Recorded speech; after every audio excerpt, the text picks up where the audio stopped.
The next game for the Pirate Indie Game Show is called Tomebound. And I love the art style of this. And I can't wait to get into your combat system because it looks really compelling. Really is. Yeah. New run. Select 3 tomes. Okay. Chagrin, dude. Flint, Chagrin, Kreska, Gristle, and Vitro. Well, Gristle sounds cool. Oh, it changes our whole starting deck. So our tomes determine which cards we get to use.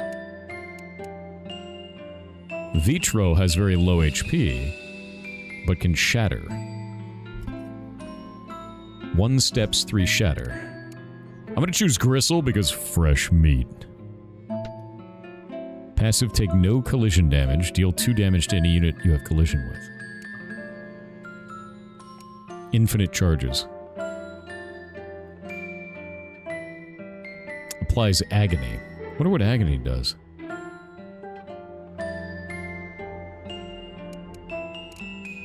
Well, let's see. Deal 2 damage to any unit you have collision with. Applies 2 lacerate. This unit takes 1 damage for every tile it moves. So if you do this...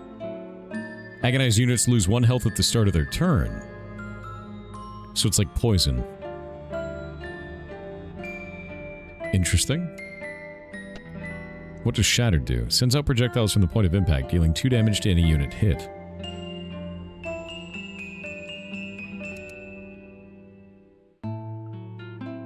Adds 1 damage for every tile the spell travels. That sounds like it's gonna be busted, actually.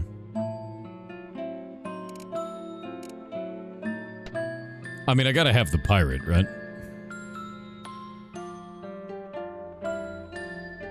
Done. It's got a gun and a bomb. I'm taking it. Streamer's vision's based on cards. Can't see anything else. No, I saw all of it. What am I too focused to notice? What's wrong?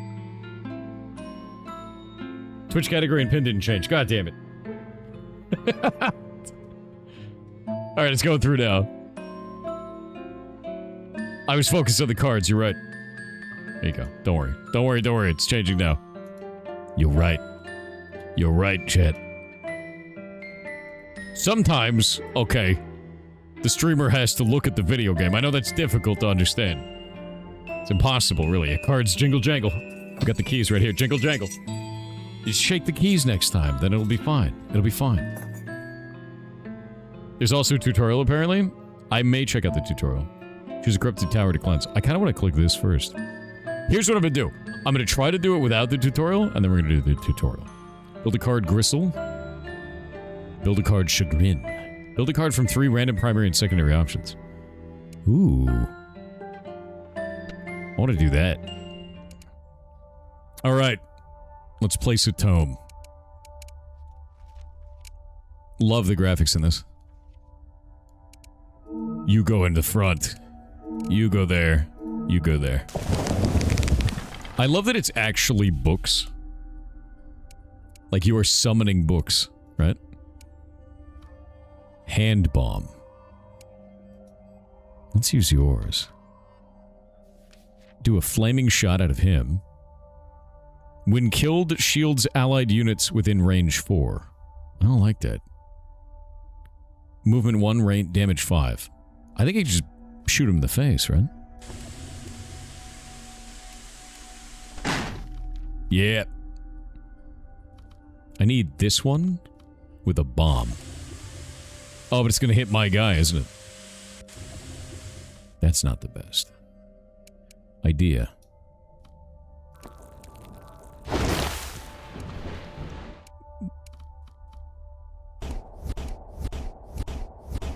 Hit him with that.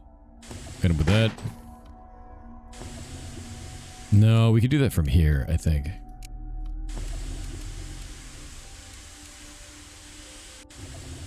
Fine. Worth.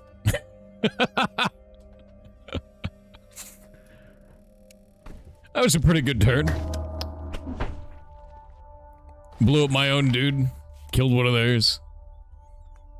Cover him in bleed. That guy's gonna die in the start of his turn. We don't have to care about him anymore. Apply agony. Yeah, get agonized, nerd. And then... Ooh, that's gonna agony me, actually. Just apply agony again. I think it's really interesting that you can do mechanics that way. It's not really what I would expect. That ability is amazing, by the way.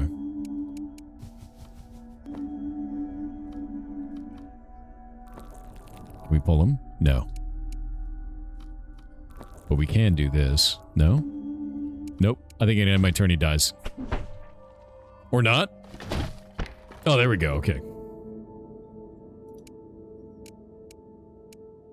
Now that is incredibly interesting. We can choose the top and bottom half of a card.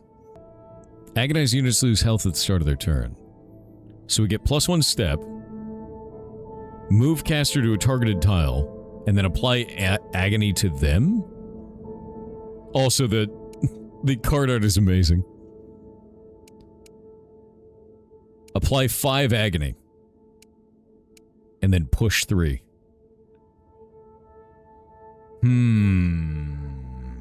I'm probably gonna do 5 agony and push 3. That's a really neat mechanic, honestly. The idea of taking the top and bottom half like that is freaking rad, dude. It's so mechanically interesting. 1 of 3 random rare curios? Done. I don't know what those do yet. We're gonna take them. Oh, your health retains between rounds. I should be more careful. Whoopsie. The disgusting brain creature. Very nice.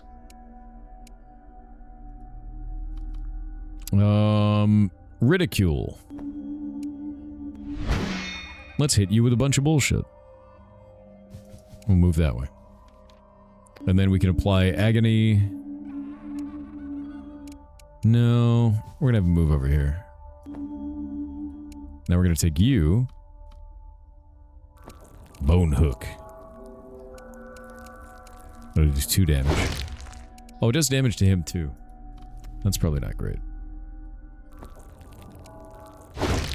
Yeah, I need to use bone hook on him. Move him out of the way. Take him.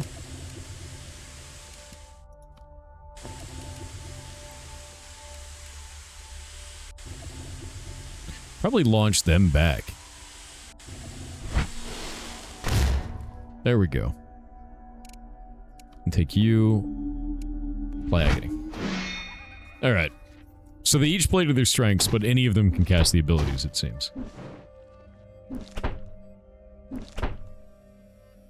Skip the tutorial? Yes. I generally do, because I want to see if the game is super complicated without the tutorial, and then I try the tutorial afterwards. Usually, anyway. Alright, that's going to be a radius problem. I don't want to deal with that. Unless... Can we flaming shot out of this?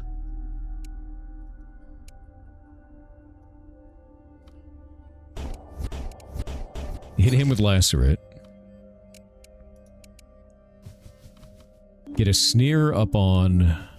Not this one. Oh, it's not going to work. Because I have to see him. Jest on him so he dies.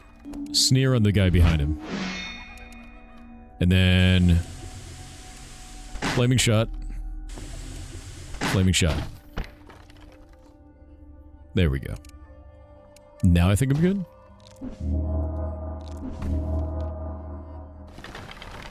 They're doing a lot of damage though. It's way too much.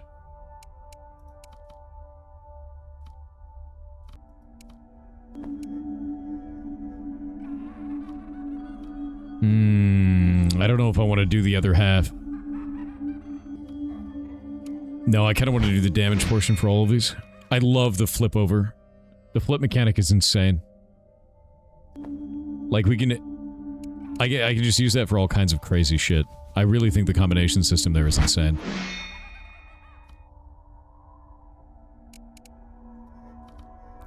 Use his bone hook. That one dies. He can't move anymore. Yeah, he can't move.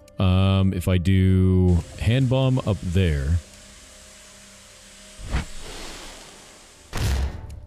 And then use him to bone hook there. That should be the most amount of damage I can deal in one go. And I think it's canceled the other guy's turn. I think he can only really attack this guy. There we go. Oh, I know he's dead, so we're good.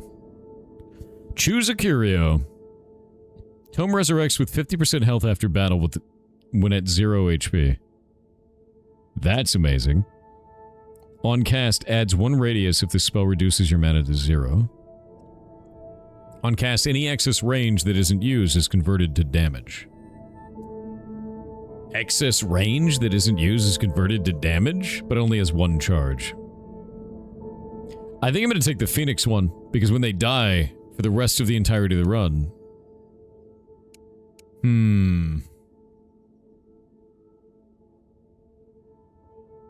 Maybe not. Maybe we cancel that. One-time use is rough, dude. Yeah, any collision causes bonus damage, but also take no collision damage. Deal 2 damage to any unit you have collision with. So if he bone hooks them into himself, it does more damage. I wonder if the charges are per battle. Or if they're per complete run. They're refreshed at the start of the turn. Oh. Done. Apply stagger and 2 agony. Okay, we get a stun. Stun is OP. Cannonball. 6 just straight up damage. 4 push, apply agony. I'm gonna go with this. There we go. Getting better combos. We got a shop, it seems. Commander. Or commandeer.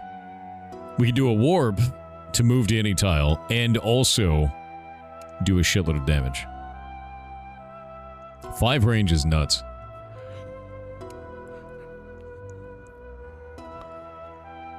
Shoot him with a cannon and push him. Apply stagger, apply 2 agony. I really like that.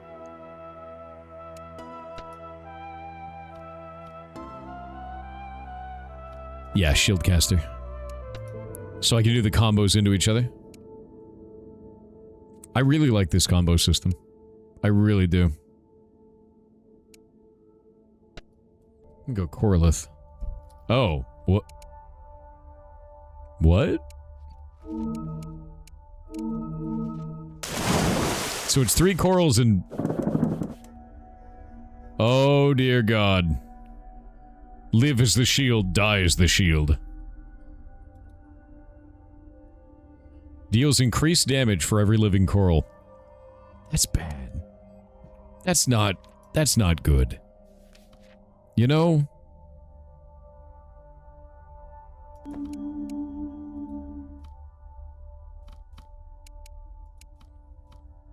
I'm gonna jest. We get some more jests out, you know? And then we're gonna take you. And I'm gonna bone hook the big guy. There we go.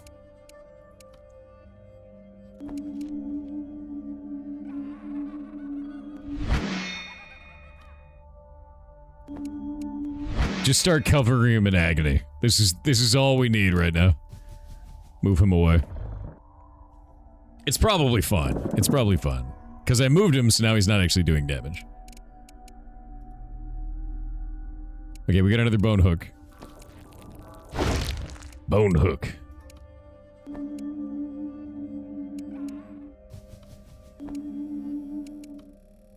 Well, that's not gonna work.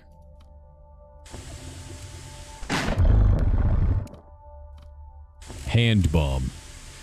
I'm sure this will only go well. It only went well.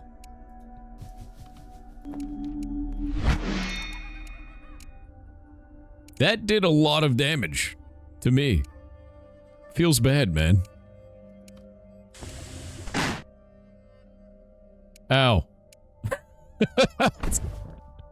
I'm covered in pain. I'm covered in pain.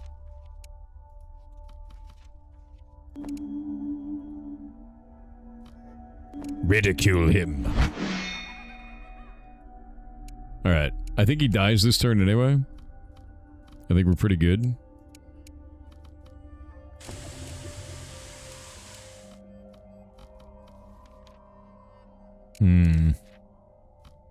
Lacerate him.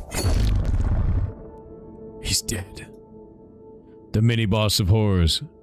On cast, apply 1 stack of Ignite. On cast, adds 2 damage to spells. On cast, adds 2 pull. I think adding 2 damage to spells is kind of enormous. Because if I can do that on top of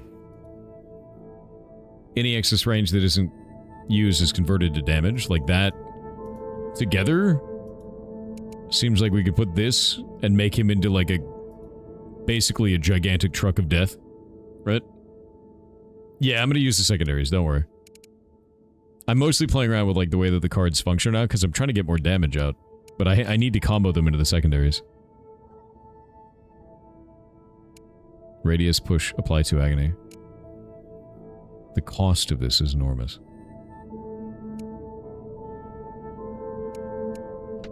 Ridicule him into a shatter.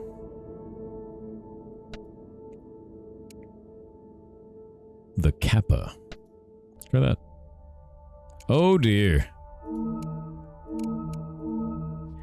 There's so many of these brain things. The brain things are terrifying.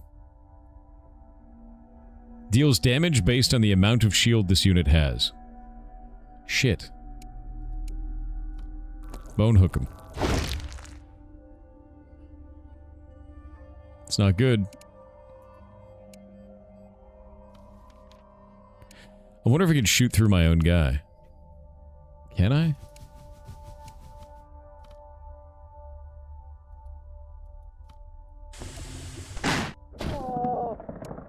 There we go. He got damage minor and that first law all in one go, which is crazy feeling.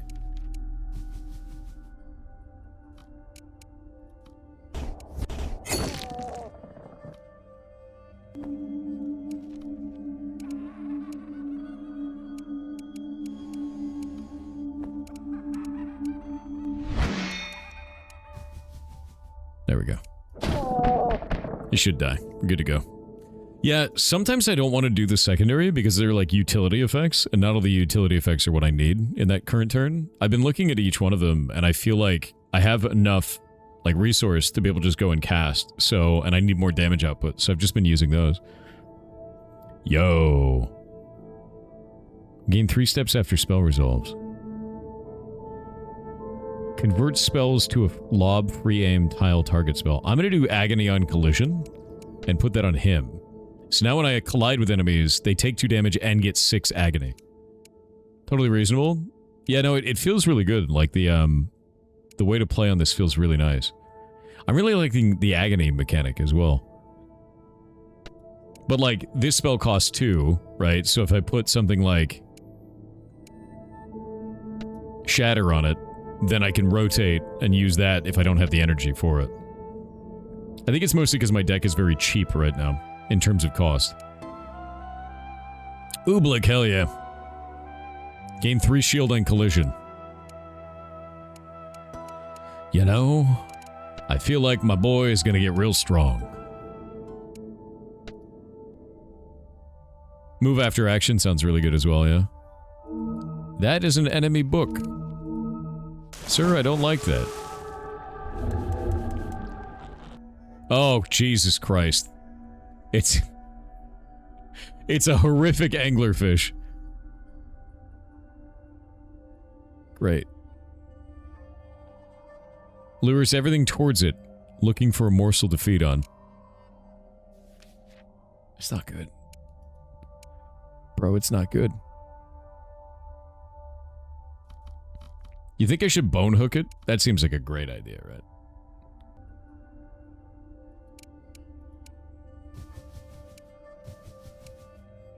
Now he's only going to take 1 damage.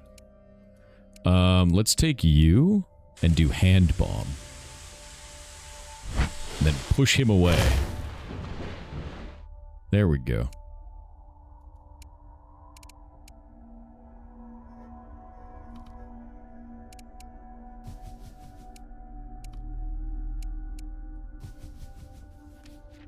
Oh, shit. Well, I thought I could hit him from there, but I guess not. Mistakes were made. Now I can't move him. He's gonna take 11 damage. Get +1 steps.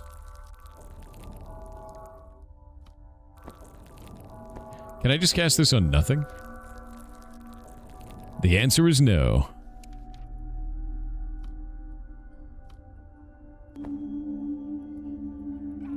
Okay, so I can't just blow something to be able to get the steps out of it. I need to actually cast it towards a target. I don't think there's anything I can do here then. If I can't apply anything, he's just gonna take the hit. I was hoping I could flip the card and just get the bonus on that, but I guess not. I think I need to be more aggressive on this. Get there. Go here. Use you. Apply 5 agony. Apply more agony. And then we need to do you. We're going to do a flaming shot. How much would that flaming shot be? 2. We're also going to apply 2 agony.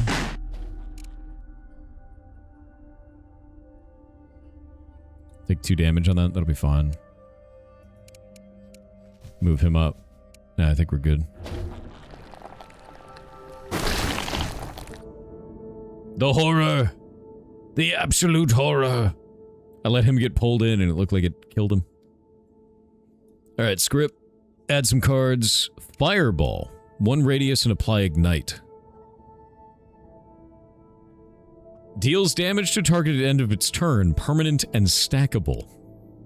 That is crazy strong. Agony reduces by 1 each turn. Ignite stays forever. Sick. On cast, gain 1 mana per secondary card applied to the spell. Units attacking this tome gain 5 stacks of agony. On cast, adds 1 bounce if this spell reduces your mana to 0.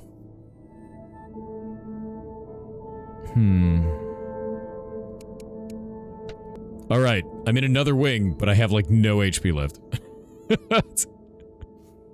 It's not good. It's very bad.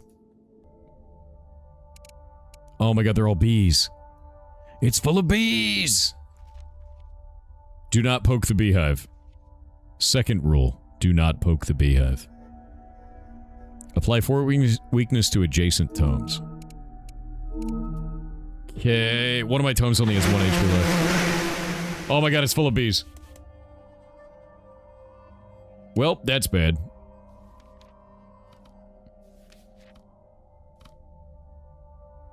Who's the one that's hitting him, though? This enemy has their eye on you. Their targeting will follow units as long as they're within range. Okay. Apply stagger and apply 2 agony. Got it. Eat it. He turned into honey. Cost 1 extra movement to enter this tile. Oh.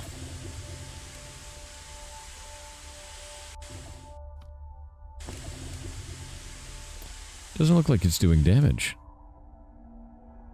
Weakness.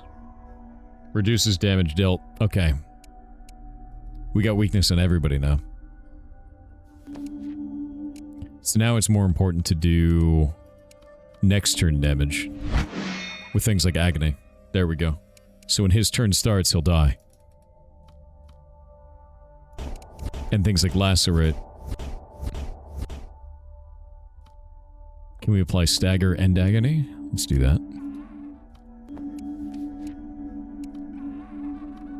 And then apply 2 extra agony. Or apply 1 steps. I still have all my steps. Now we'll have him move away. And shoot him with a gun that does nothing. Alright. Should be good. There we go. Agony did its job. Yeah, bees, dude.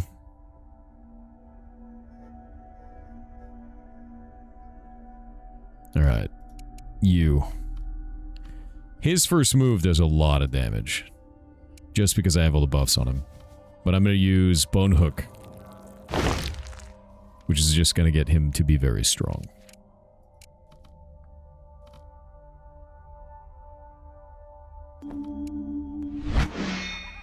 Jest on him.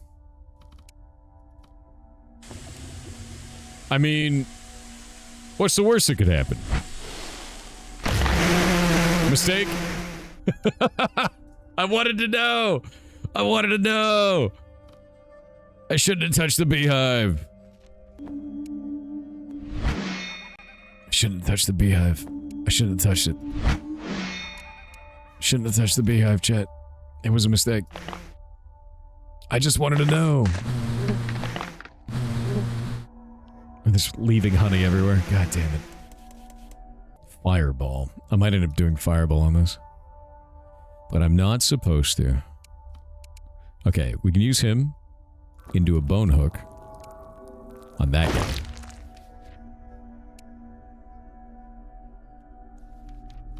If we do a fireball, surely this will go fine. And then we can use you to apply agony to that one. It'll have all the agony it needs to instantly kill it. Yeah? And then this one, I can use a sneer. Or not.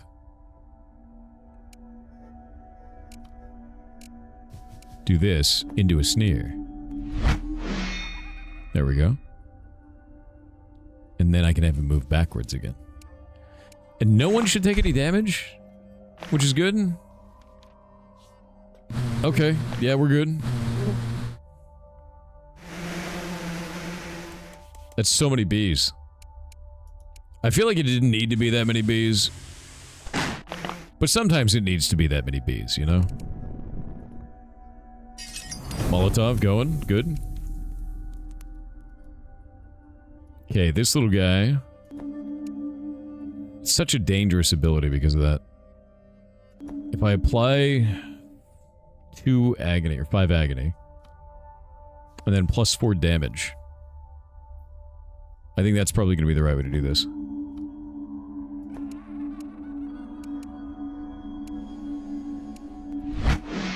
Blow that one up. I think that's all I can do this turn. I'm going to take damage now. Unfortunate! Oh my god, he's taking a shitload of damage. He's taking way more damage than I thought he was going to. Should have behaved? I see what you did there. Proud of you, by the way. The hook! Why can't I see... Can I not hit him?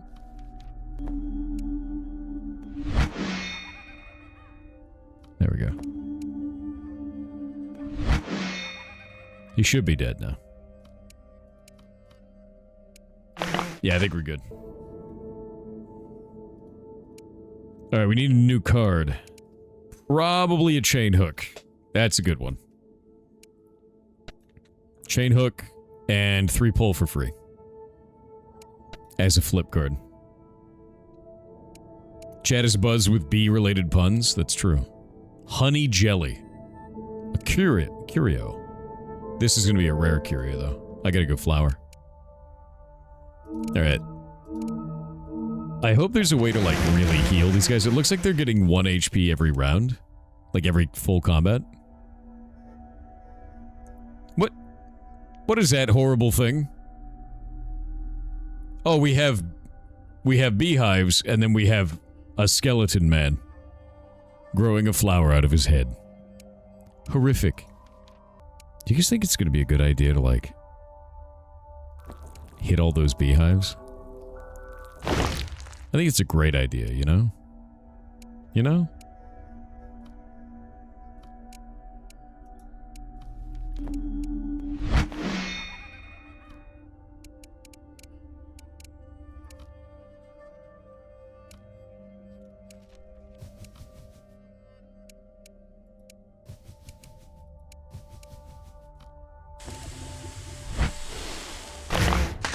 Victory. All right. You know, that one's a bad idea, I think. Why did you activate the bees? Okay. Now that guy's activating bees.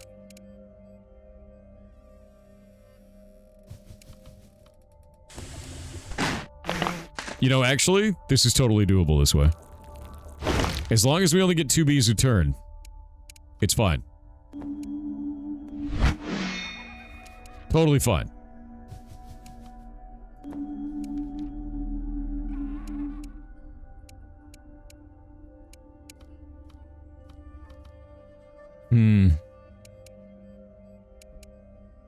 Alright. That's 3 bees, though. That's not 2 bees. God damn it. God damn it. Okay. Shit. Okay, so I'm gonna immure this guy and then shield caster and then move him away. That seems like the right choice. And then we're gonna chain hook that and kill it instantly.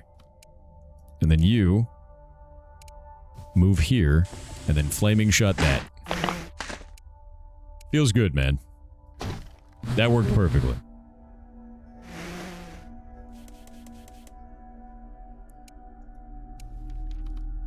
Bone hook this. Good. Into flaming shot on that guy. Takes him out.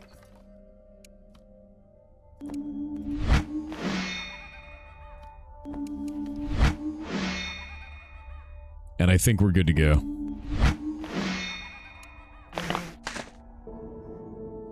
No damage taken. Alright, let's see. Apply 5 stacks of agony if this spell reduces your mana to 0. He gets the last laugh. On cast, apply 3 stacks of agony for every bounce this spell has left. Bounce. I haven't seen any bounce.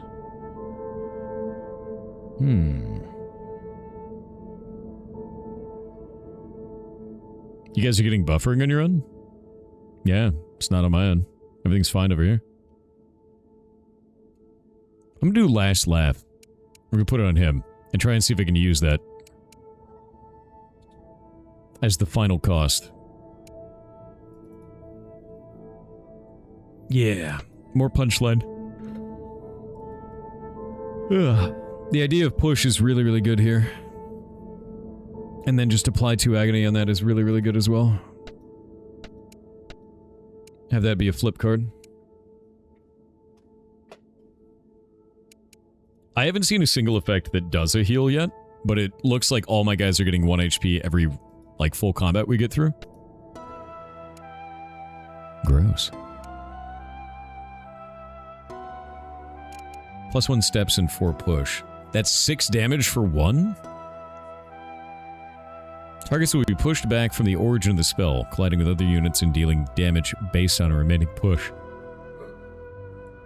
No, that's really good. For 1 cost, 6 damage is nuts. Yeah, I'm gonna do that into +4 damage.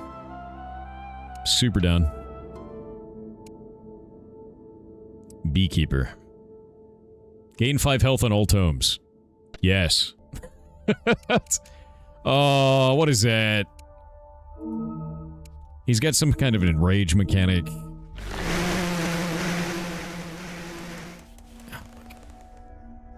The fact that they all just annihilate, like, jump on you like that is rough, man.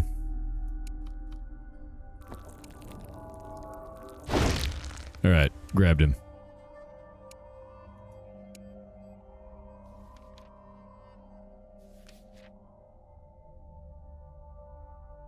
Shit.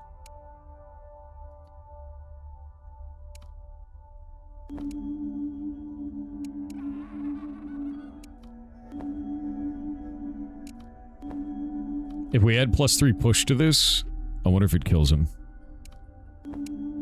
Because if I do that... Yeah, he dies. So that's useful. This one now is a hand bomb. I think he dies without getting knocked into our dude. Or he does get knocked into the dude and then dies instantly. So that's good. Move him away.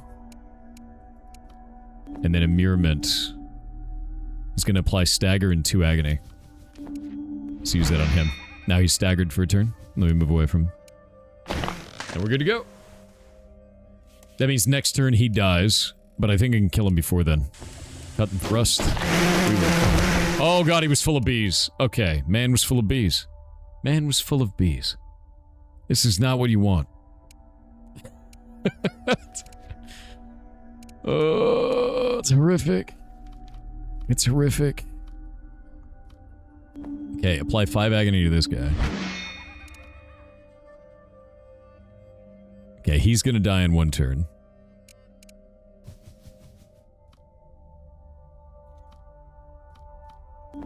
Ridicule that one. And then jest at him. So now he dies. Move this dude away. And I think we're good to go. I don't think anyone takes any damage. Nice. Very good. They left honey in the ground, that was it.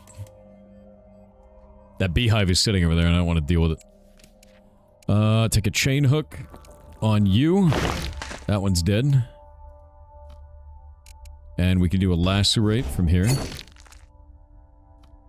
So he'll take damage, I believe. This unit takes 1 damage for every tile it moves. There we go. Ridicule it. We don't really need the steps. We do that. Now it's dead. Nice. Very nice.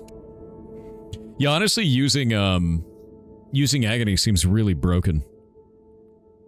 Gain 3 more shield and collision, 2 damage, 1 stack of Agony dispels.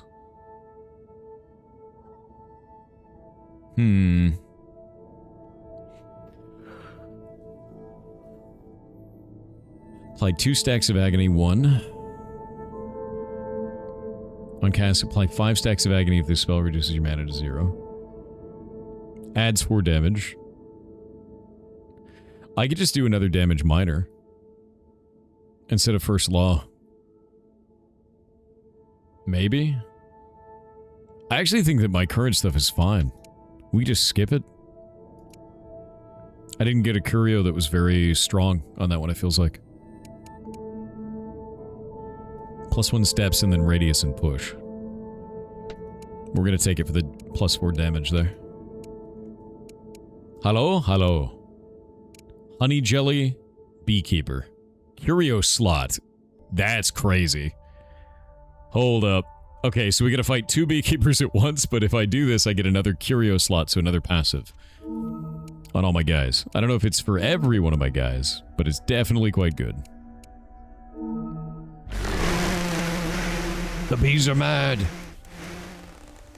Dear God, the bees. Okay, so if I don't do anything, everyone dies this turn. Great to know. That thing's dead now, and now I have a shield. You. What are we gonna do with you? Oh wait, I pulled a hook from the wrong guy. Shit. This isn't good. We're gonna move him away. That seems like a great idea, right? Just activate every bee on the map. It's a fantastic move. Shoot that guy. Alright, he's got enough agony on him now. We don't have to care. Oh wait, no, he doesn't have agony yet.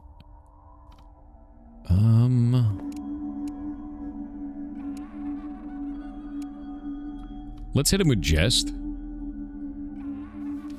With +4 damage. Did that not do +4 damage?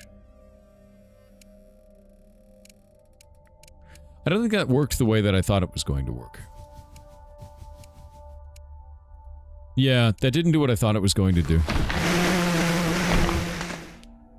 That's really weird, actually. You're debuffed by the aura? Is that what it was? Immurement. Let's immure that guy. He's gone. And then we'll do a punchline. We got 5 left. Who are you? Bone hook that. Punchline you. Into... Immurement. And a jest on you. Just that guy will not die in 1 turn. Oh my god, they're just attacking all the bees. There's so many bees. I'm probably gonna die here. There's a lot of damage going on. It's not great.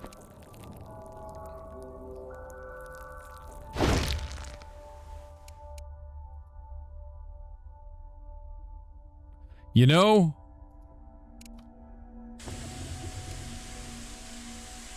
why shouldn't I blow up my own character? Bee removal.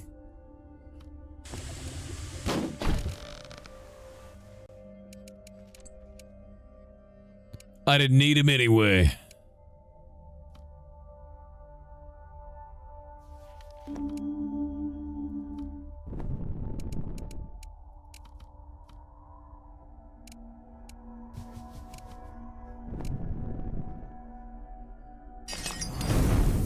Lit on fire, nerd.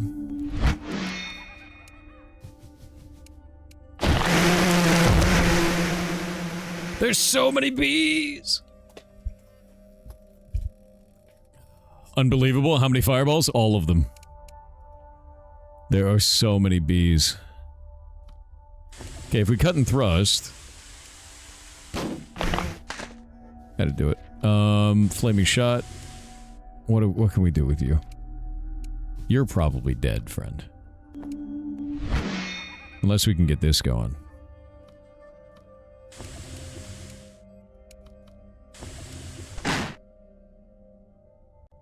What just happened there? Oh, because he's weakened.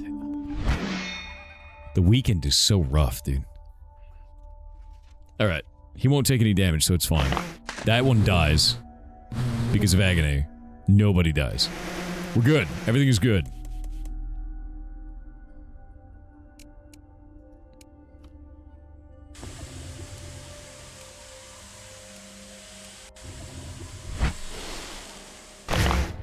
Perfect. It's everything I wanted and more. Alright. Is he gonna sneer himself? He is. Oh, that sucks. We'll go to there. Sneer him like that. Sneer on all those. And then... we're gonna have to... probably ridicule that one. So now it's gonna die. I don't even think anything matters at that point. Immurement this one? Now we're good. He can't attack me anyway. Chain hook. We win. That card may... like, that round may have gone sideways. Just a little bit.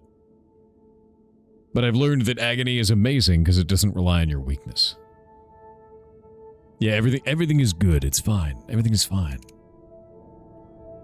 Jack in the box. 1 radius, 2 push, 2 agony.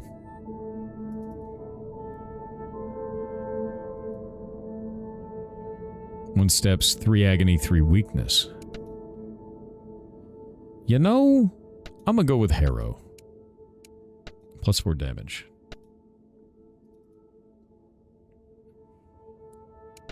Hey, he came back to life. That's great.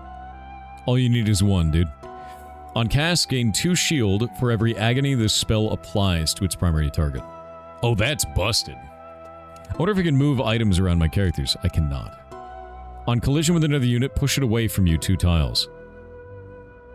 Huh. Adds 5 damage to spells when at or below 50% HP.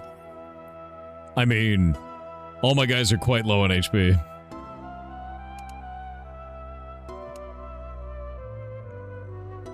I could give him another Ooblik. What are these down here? Restore 5 health to a tome. Nah. Adds a curio slot to one of your tomes. Buy a random curio. Price increases with every purchase.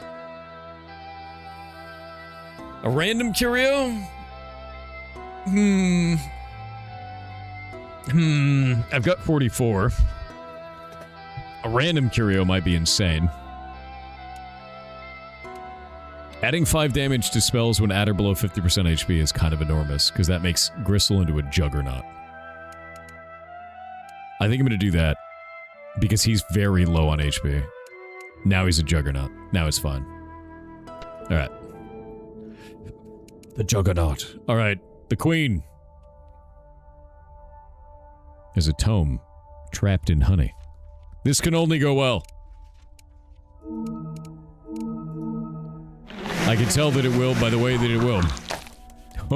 Oh, she's gross. Alright. And I didn't get anything good. Okay. You know... You know...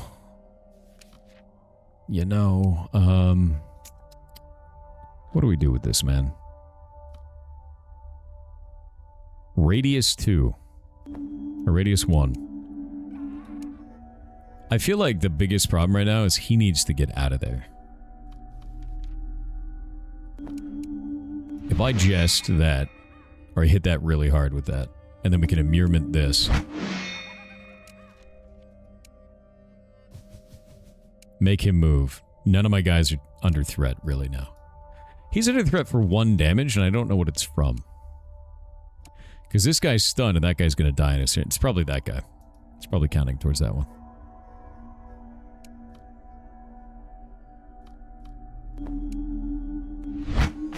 Eat it.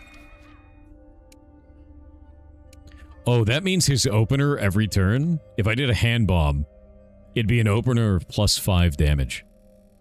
Which is hilarious. Eat it. Amazing, actually. And then I guess sneered that one again. Nice. Wait, how did he take damage? It must have been the queen doing some weird bullshit. Oh, that's not great. He's got agony on him. Oh, I'm dead. I lose. Somehow he ended up getting agony, and I don't know how. Yeah.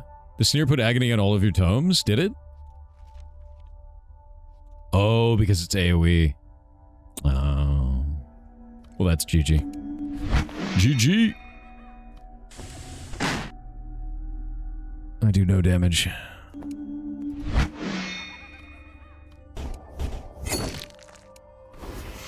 End of run. That's fine. Alright. Going back to the main menu. Honestly, really cool card game. Really cool card game. We're gonna check out the tutorial now. Place the tome. It's very straightforward, super easy to understand, even without doing this. There were a couple things that felt a little bit weird, of like casting spells out of the tome and things like that, that I need to get used to. Flipping the cards, highly situational. Super valuable, though.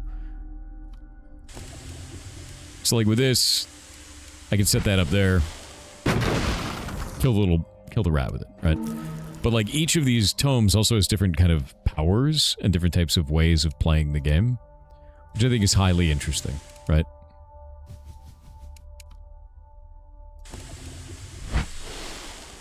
I also really like how much push and pull movement effects there really are in this. It feels very good.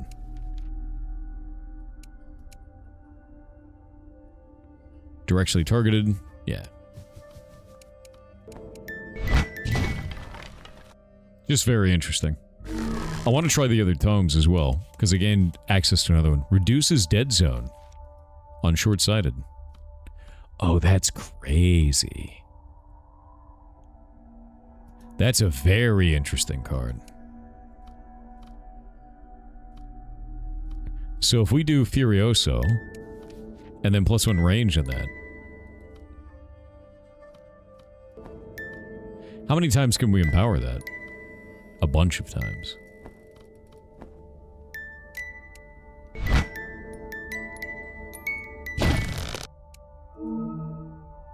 Deal extra damage when below 50% HP.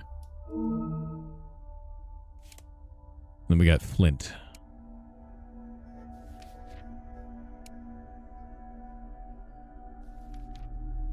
Okay. When you have a tome selected, hover over the curio above it and see what it does. On cast, will only trigger once per turn. You can hover over a unit's tile to see information about buffs and debuffs. Okay. Yep. Short fuse and radius. One radius to spells is kind of sick on that. Because then I could just hit both of those.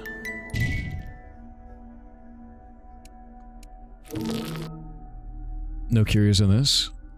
Enemies will forecast the tiles they're going to attack. Hover the enemy to see more information. Yeah, I saw this before of like where they're actually going to be doing stuff. I need to take that one out. Moving an enemy will also move their attack. Get them to attack each other. Now that is interesting.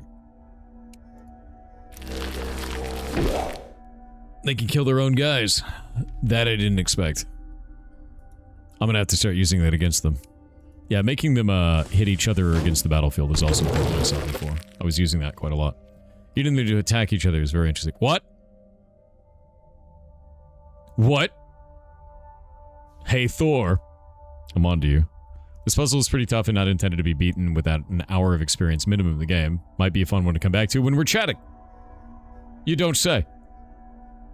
You don't say. What is this? Adds 1 bounce to spells? He has 25 HP.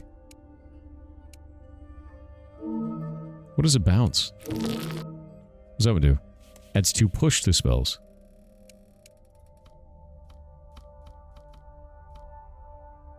I want to see what a bounce does.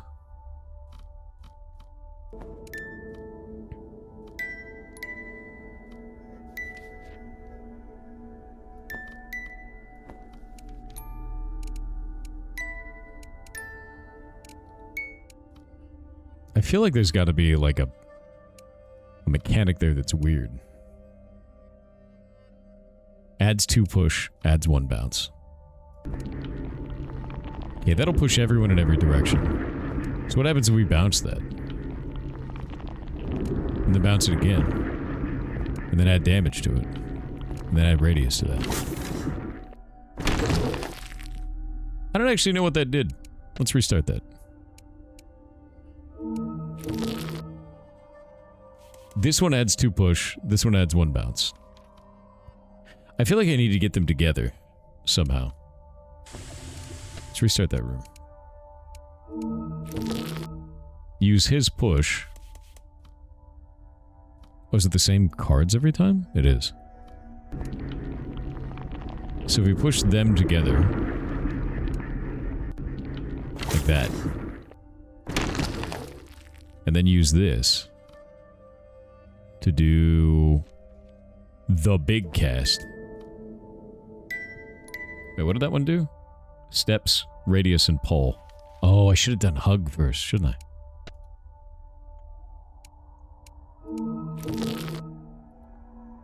Let's do this one.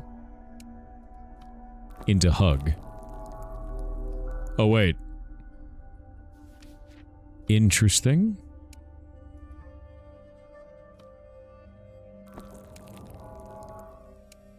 Really interesting. Yeah, I'm gonna try Honey Glove to push them together. And then use this one. Dramatico. Bonus damage. Bonus bounce. I just want to see if that bounces... That's what it does. Okay. I thought it would bounce in a different way. It's bouncing on each tile as it goes. So if we give that radius, it'll do bonus damage. Yeah. So he can't move this turn. We have no movement. That has +1 radius. We're probably going to use it for that. We'll do...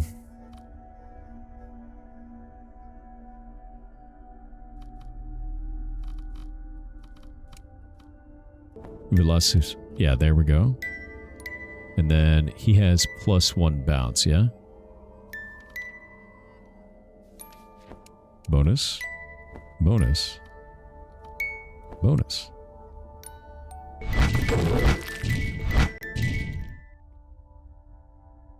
So that's how it...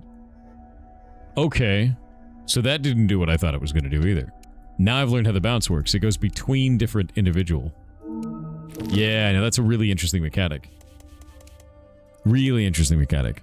So if it's a ground effect, it just bounces each tile. If it's a targeted effect, it bounces between enemies. What happens if it does this? Now that's fascinating. That'll bounce to that guy. If we do that, it kills them all off. And then we can take this.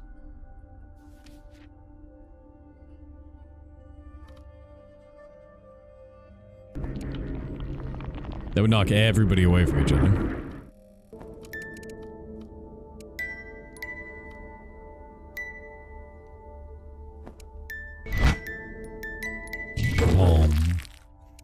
And that would give him movement, but the movement isn't going to do anything now. I'm mostly just interested to see if Hug does anything.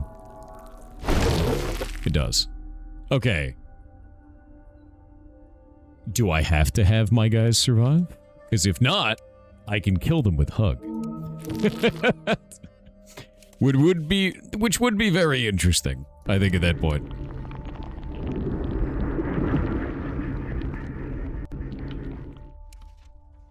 Because we could do...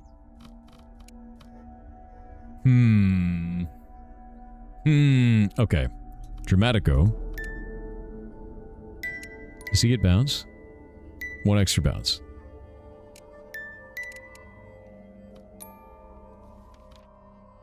Cut thrust. With an extra bounce. There we go. Into...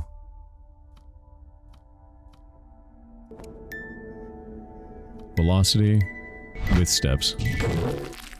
1, 2, 3, 4.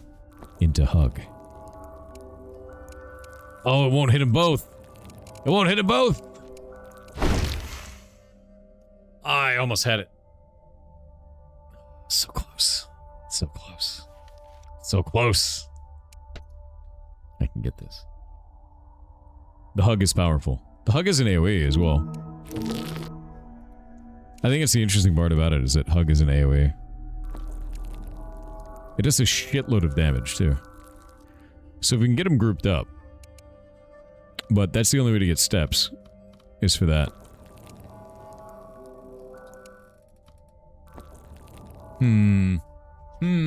Alright, I'm gonna get the devs on. So, if you guys would like to introduce yourselves, tell us who you are and what you're working on. So I'm Nini, and the other dev is Dothly. You probably saw us freaking out in chat at different points, first with getting the playtest up and then the tutorial stuff. Most definitely. This is Tomebound. Yeah, so as you've seen, it's like a tactics deck builder. It looks like a deck builder, but I think when you start playing around with it, you start really feeling the tactics aspect of it all. We've been working on it for almost 2 years now. Oh, wow. Yeah. That's great. And we're first-time devs, which probably shows. It's hard to tell. Yeah. I think you're doing an awesome job. If it's your first time, like, honestly, I think you're doing a great job, dude. Thank you. This is a lot of fun. So tell me a little bit about your journey. Like, where did you guys come from? Were you making things before this? Do any game jams or anything at all? So we're actually both mining engineers by profession. Did you say mining engineers? Yeah, mining engineers. A very classic Australian pastime. In Perth, everyone works in mining. In some way, shape, or form, everyone works in mining. So yeah. That's wild. So yeah, pretty much I think it was around COVID times, we sort of just got a bit interested in, I was just like teaching myself programming. And Nini was just doing some sort of art on the side, and then we were like, maybe we can like put a game together just as like purely for us kind of fun thing, and then very slowly it evolves into like, oh, maybe we might be able to sell this one day. And then the project we were working on at the time turned into a complete mess because we tried to make it multiplayer, and it just, that was going nowhere. So we kind of canned that about 2 years ago and started working on this. Dothly enjoyed the multiplayer so much. One day he comes up to me and he's like, hey man, what if we start something new? so then we started this out. That's awesome. You guys have done a really good job. I'm trying to solve your puzzle right now, and it's ridiculous. There's so many different ways to go. So Doffley made it, right? And he's like, Cav, try this out. And I was like, okay, I'll try it and see what I can do. And the fact that you have 2 effects on every single card, and the order in which you place the tomes is important as well, it's ridiculously challenging. So I was like, man, are you sure you want to put in the tutorial? It seems very sadistic to have someone finish the tutorial Good. and then try this out on the first go. That's good. You have to do it all in one turn. Do they both have to live or no? So there's a solution where they all die, and there's a solution where they live. Oh. I'm trying right now. I was trying the solution where they die because it was using the hug. But if the solution where they don't die, then that means hug has to be sacrificed for radius. Yeah. I dig this though. I really like the effects that you guys have done in terms of like bouncing and everything like this. So you were mining engineers. That's wild. So, I mean, we're still currently mining engineers. This is so just I guess a hobby on the side for us. So you guys are doing this as a side project then for all of this stuff. How do you think that it's changed the way that you feel about games? You know, seeing this as kind of like your first time thing, pushing it out there. You have a day job. Has this changed your perspective on video games in any way? I really miss playing video games. Yeah, we play a lot less of them. Yeah. At the start, because like right now we're doing this air quotes part-time, but the reality is every spare second that we have goes into this. So we both dropped our hours to part-time, and we both have young families, which tends to soak up some time. So we've got zero life outside of this. But it's a really fun, challenging thing to do. And like when there's 2 of you, you got to learn so many different things and bits and pieces. So it's some pretty great learning as well that comes out the other end. Yeah. And between the 2 of you, you guys do everything in this game. So all the art, music, gameplay, programming, everything? Yes. So I do all the programming. I'd say like probably more than half of the game design. And then he does all the art and pretty much all the other random biz dev and marketing stuff that I'll pretty much refuse to do. Nice. The one last thing is the music. So like that intro song my brother made, and there's a few other tracks that he's made. The thing playing in the background now I've bashed together, but he's actually a musician, so he's going to put something together for us. So this is a very early prototype of the game. The intent is to have because you probably noticed, Thor, there's different wings in the game, and there's like different wings that you can unlock as you go further in. The narrative is like this corruption's invading books, and then it summons things out of the books, and each different wing will have this theme, and then the music will sort of reflect the theme that's going on in there as well. That's fantastic. I think you guys really have done a really cool job with this. It's just so mechanically deep. Talk a little bit about this like card flipping, because the idea is you can cast a spell, and then they all flip over and they get an extra bonus effect, and you can just stack them if you want to spend your whole time like hand on one cast, which I think is very interesting. I don't think I've seen that before that way. Yeah, so I guess like the core mechanic behind this game, and like when we first came up with this game 2-3 years ago, like the idea for the game, it was so different to what it is now. But that core mechanic of the idea behind the core mechanic was having no dead cards, theoretically, kind of thing. So as you were pointing out, you can draft like a primary, and then you can draft a secondary that is effectively versatile in a way that the primary isn't going to be versatile in. So in most cases, you'll be able to use it for one or the other effect, kind of thing. So that was sort of the core mechanic behind it. And the game itself has changed so much. It started off as like being an alchemist and the things you were combining with your ingredients, but then we kind of got lost in the sauce a bit on that and ended up turning into a library. But that mechanic of combining the cards and not having dead ones is like that sort of stayed alive, which I think is like really good. It's kind of the core concept behind the game. And yes, it's design wise, it's all about thinking about how can we introduce a mechanic that can not only survive on its own, but also is able to interact with every other spell in the game, kind of thing. So that's sort of the big design challenge for us. Yeah, I think you guys have done an awesome job with that. I'm sitting here trying to like solve through this, and there's so many different possible combinations here. I can understand what you're doing. I love the idea of the bounce backs, right? And he applies bounce on spells, but only in the first spell each turn. Let us know if you want a hint. No. Or also, for what you can do is, if you want to try another run, so you get to try some of these cards in the wild, it might help a bit. That is likely true. That is likely true. That's why, like, you guys have a tutorial on there, but I was like, I'm just gonna play the game. Just immediately. I'll tell you start what, though, playing. like, so the reason we're freaking out is we've taken this game to cons and playtests and stuff, and we see Really? folks being like, "I'm gonna do this tutorial," and they get destroyed. I was shocked at how well you did, all things considered. Like, you managed to get to the yeah. Read the cards. No, that's true. Yeah. No one reads, but yeah. Yeah. It helps. No, honestly, it's I found this to be really easy to pick up. I think the biggest thing is, yeah, you have to read the cards. Like, you guys have so many kind of unique takes on mechanics for this, because it's not just a card game. It's also like a hex-based, strategy at the same time. So you have to read everything. I think I'm used to playing strategy games like that, though, like tactics games. You know what I mean? And like, it's always been that way. You have to read everything. You have to read every single little thing. So I feel like I didn't do very well, though.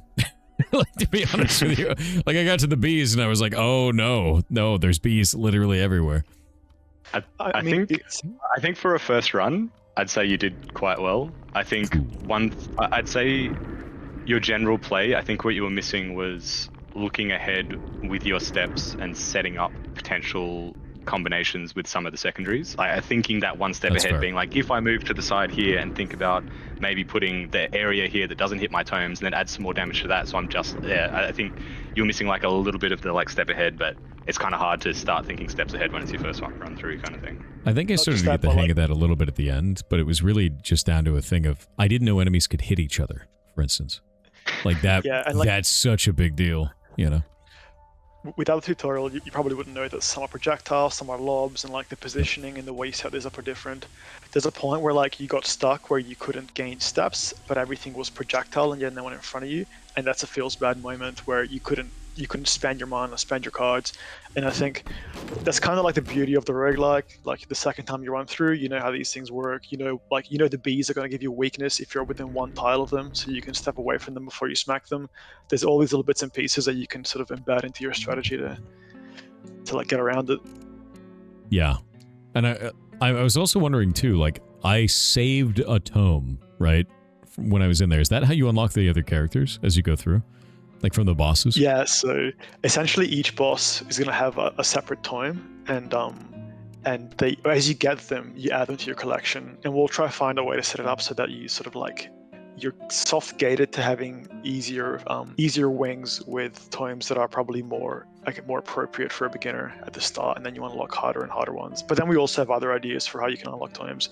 We've got a massive backlog of different tomes with mechanics to add. But yeah, you saw the Queen Bee. The Queen Bee gives you the Enrage tome, mechanics pending, and then the Underwater is going through a bit of an identity crisis, but it might end up being a bit of a trap tome where you set things on the ground that you want to get guys to walk into. That's awesome. I really like that you can change kind of the like the pathways with that too, and then choose which kind of cards you're going to get. It's like, oh, this is going to be for this one character, for Gristle. It's going to be for Chagrin. And I think that's really interesting because it allows me to kind of craft a deck better than, say I'm playing something else like Slay the Spire, and it just gives you, here's 3 cards for your one character. But it's like, no, I have a team of 3 characters, and I can choose which character I'm getting the cards for based on, what's available from that. And I thought that was really interesting. Made it quite fun. I just like the direction of that. Exactly. And there's like these interactions between the curios. So for example, you're playing with a curio that gave agony on collision, and then there's a different curio where for Chagrin where he does damage based on the agony they have already. So you can kind of set up the interplay, and there's always going to be combinations between the different tomes that you can set up with the right curios and cards. Wait, just before you beat this battle, just check out the back wall for a sec. Just so you can see art back there. I added ferrets everywhere. Did you really? Yeah. Dude, what? Oh, that's hilarious. Hell yeah. That's fantastic. Look at this. Oh, that's awesome, dude. There's a few of them around. Even the tutorial had one. Did it really? Oh, see, now I gotta go look. Oh, that's rad, man. That's so cool, dude. I was trying to sneak it past Dothley as well, because like he's really good at reading gits, so I was like, I need to do a massive push with so much stuff so I can bury these ferrets and I can surprise him, but he caught me today. Which is unfortunate. No, dude, that's rad. Thank you very much. That's really, really cool. Now I want to look for all of them hiding places. Oh, that's funny as Yeah, these enemies are really vicious, though. I love how tactical this is. Talk a little bit about balance with this. You know, you guys are a two-man team. Do you have the demo out? Is it actually already available? Because I think you were pushing it at the beginning of this, right? Yeah, you go, Taz. No, I was gonna say we've done public playtests, but not like we haven't done like any kind of like public push to get people to play it. We kind of just like released it during one of the fests we were in, just to get like a few players to try it out and get a bit of feedback, which went really well. There were a few players that sort of spent a fair bit of time and gave us lots of feedback, but yeah, no demo out, no like big marketing push or anything yet. Honestly, this is awesome if that's the case. Like, if you guys haven't really had any playtesting, like really big playtesting outside of that, that's fantastic. You guys are doing a great job. Like Nini said, we've been to a few like in-person like cons and showcases and stuff with local game dev community, so we've gotten like a lot of feedback from that, so that's helped like iterate it to this point. Which is kind of like the plan, to try and get it as playable as we can before we go for the big sort of public push. That's great. But part of the issues we're having is, I think, and you picked it up really well, but we've had a lot of folks kind of struggle understanding the indication and all that. So the last 2 weeks for us has been just smashing and crunching the indication and making it more intuitive. Like, even like the way you're hovering on enemies and you hover your own tome, we kind of selectively hide and show different information because it can get real overwhelming. Even right now, even with the wall corals right there, you've got so many numbers up, and you've got the game already, so you can understand it. But to someone who hasn't really played it much, it can be super overwhelming. Yeah, I could see that. I do think that it's portraying pretty much everything quite well, except for the only thing I would say for me that feels awkward is it was hard to determine where an enemy was attacking at first. And then I kind of got used to it, if that makes sense. Outside of that, everything is super well indicated, and it feels fantastic for that. I'm kind of blown away that you guys were able to get it to a state like this without having really public playtesting. That's awesome, dude. So the future indication, like showing what's going to happen when you cast your spell, was like, I spent like a month or something doing that like rework overhaul, because like we were trying to play the game without that, and like we were struggling as the developers, and then trying to give that to anyone who hasn't developed the game was like impossible to understand what any spell was going to do. So we were like, I was pretty much just like, we need this. So I just spent like a bunch of time reworking that and trying to get that working, and like the game would be literally unplayable without it, I think. Yeah, that makes sense. Ooh, a broadside. 3 push on that is nuts. So there's a time Thor, which is shatter, and basically it just shoots out these damage things in all directions. And we've had so many new players just destroy themselves completely because they kept friendly firing. So yeah, I think things like every time we were playtesting, we'd see someone new sit down and pick that shatter book, we just start dying inside because we knew how much it's going to be painful for them. It's funny too. And I think the indication helps now. I think it's funny too, because like after playing my first round, I looked at the Shatter book and I was like, I'm gonna kill myself with that book. Like, there's no way. Like, I'm gonna use it, and it's because it says shooting bolts in all directions, it hit all targets. And I was like, that's just gonna kill me. So I stayed away from it risk wise. It can be super good, especially against something like the bees, though. Yeah, the bees are nasty. No, this is cool though, and like the idea of balancing that, just you guys, you've done a very good job with it. How long have you been working on this for? So we started July last year. 24. 2 years ago. 2 years ago, man. Flown by. Yeah, so almost 2 years now. But like first time devs, so you learn a lot. I think if we had to build this from scratch now, it'd probably take us less than a year. Just so much of the stuff got redone and reworked. Oh, that's great. Yeah, it's a learning process. Yeah, the tome selection screen, I think the scene itself is called V4, just to give an idea of like sort of the iteration we've gone through on that. Nice. No, I mean that makes sense completely. It's so tough to get like your start screen going even. Yeah. So you have to change it around so many different times. I'm trying to see if I can kill this dude before he does damage to my guy, but I don't know if that's gonna be possible in this one. Maybe. Idea. I have the route. There we go. What a vicious thing, man. Honestly, I love it though. I think this is really goddamn cool. I think you guys are doing an awesome job. So I think literally between the last 3 days, I think I reworked about half of the enemies that you've fought. Really? Yeah. So you guys are going really fast. Yeah. So that Cuddle, like his attack was completely different this yesterday morning, I think. But yeah, there's been a lot of iteration they've been doing, a lot of ironing out, and I think the enemy mechanics kind of got left by the wayside. And then before you showed them off, I was like, I really want to put something together that's a little bit more interesting than what we had. No, that makes sense. I just pulled like a really weird like curio. It makes it every time I collide, I get an extra card. And I just keep pulling cards that let me pull. Like every time he collides. So he's just colliding over and over again, pulling a million cards. I love stuff like that too, just like weird combos, you know? Yeah, and the balance idea behind that is you'll run out of mana kind of thing. So as in like, then it gives you a new problem to try and solve your mana problem, and then you can start drafting cards with lower mana or that generate mana, and then you can sort of start building that engine. That's awesome. Oh, hey. Now he applies Agony and Fire. That seems good. I like that. Yeah. I think you guys made something really, really cool here. So what next, right? So you just got your public playtest build out, right? You have that. Are you planning on making that wide range or just for right now?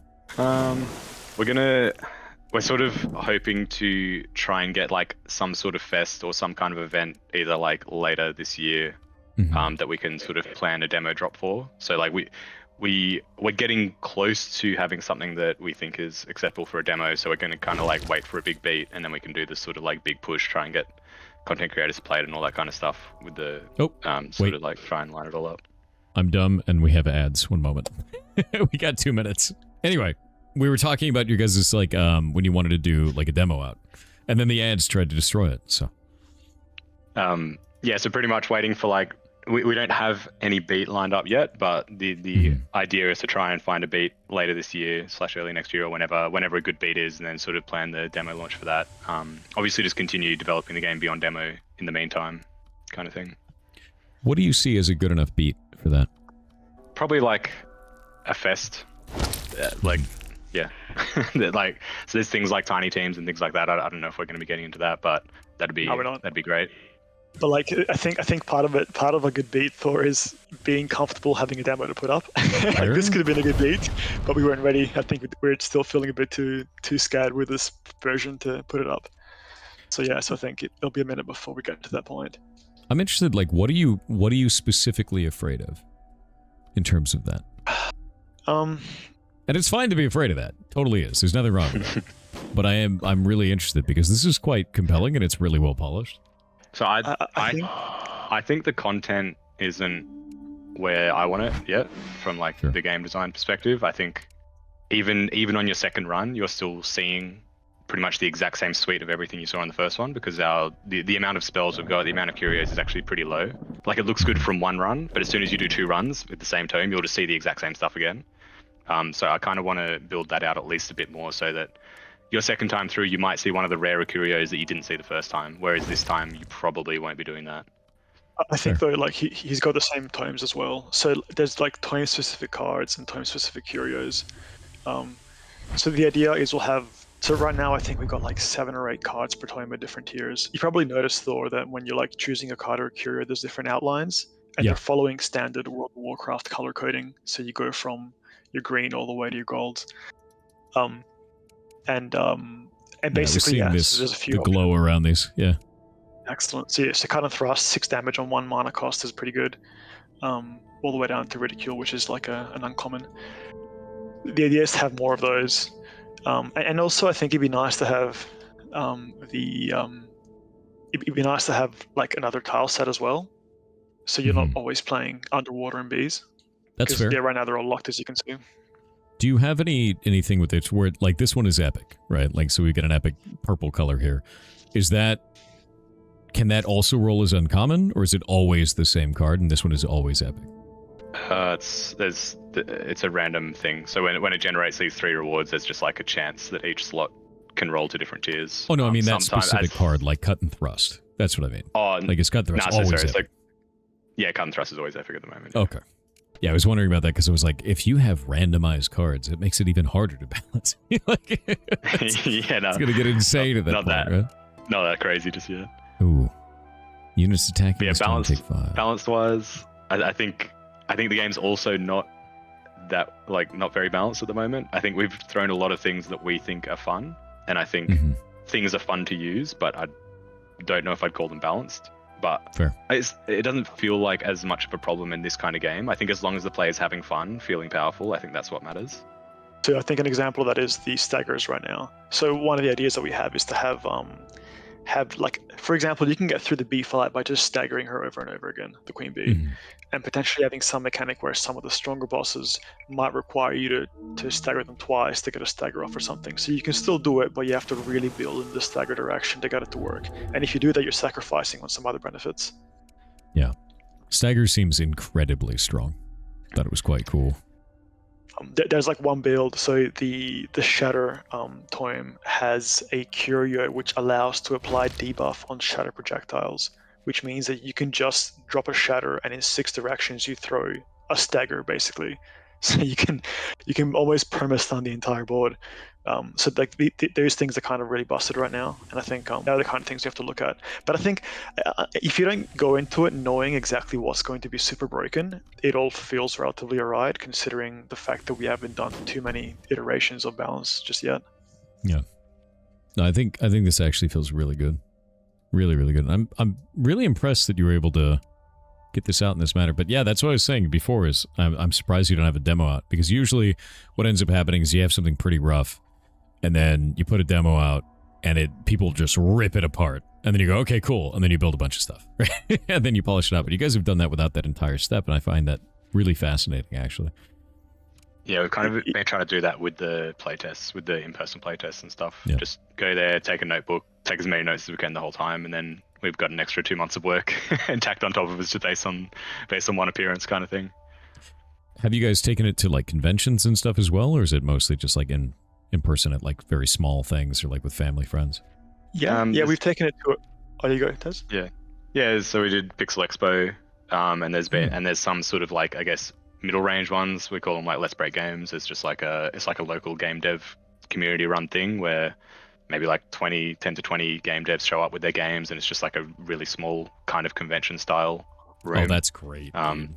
So yeah. Those are the best damn events. I was telling Chad over a couple of the devs before, is our first convention was Eugene Comic-Con, and it had like 25 people in attendance. It's like it's tiny little thing. And like there are people in our community that are still here today, like 9 years later, that were there and met me there. You know, and that's how they found out about what we were making. And like those, like that stuff lasts forever, man. Those tiny conventions, I think, are some of the best experiences I've ever had. 100%. Because you just meet so many cool people. Yeah, so we've gotten loads of feedback from those, and then met a bunch of other game devs in the community, and yeah, it's just sort of good getting a part of the community. That's awesome, man. No, that's really, really cool.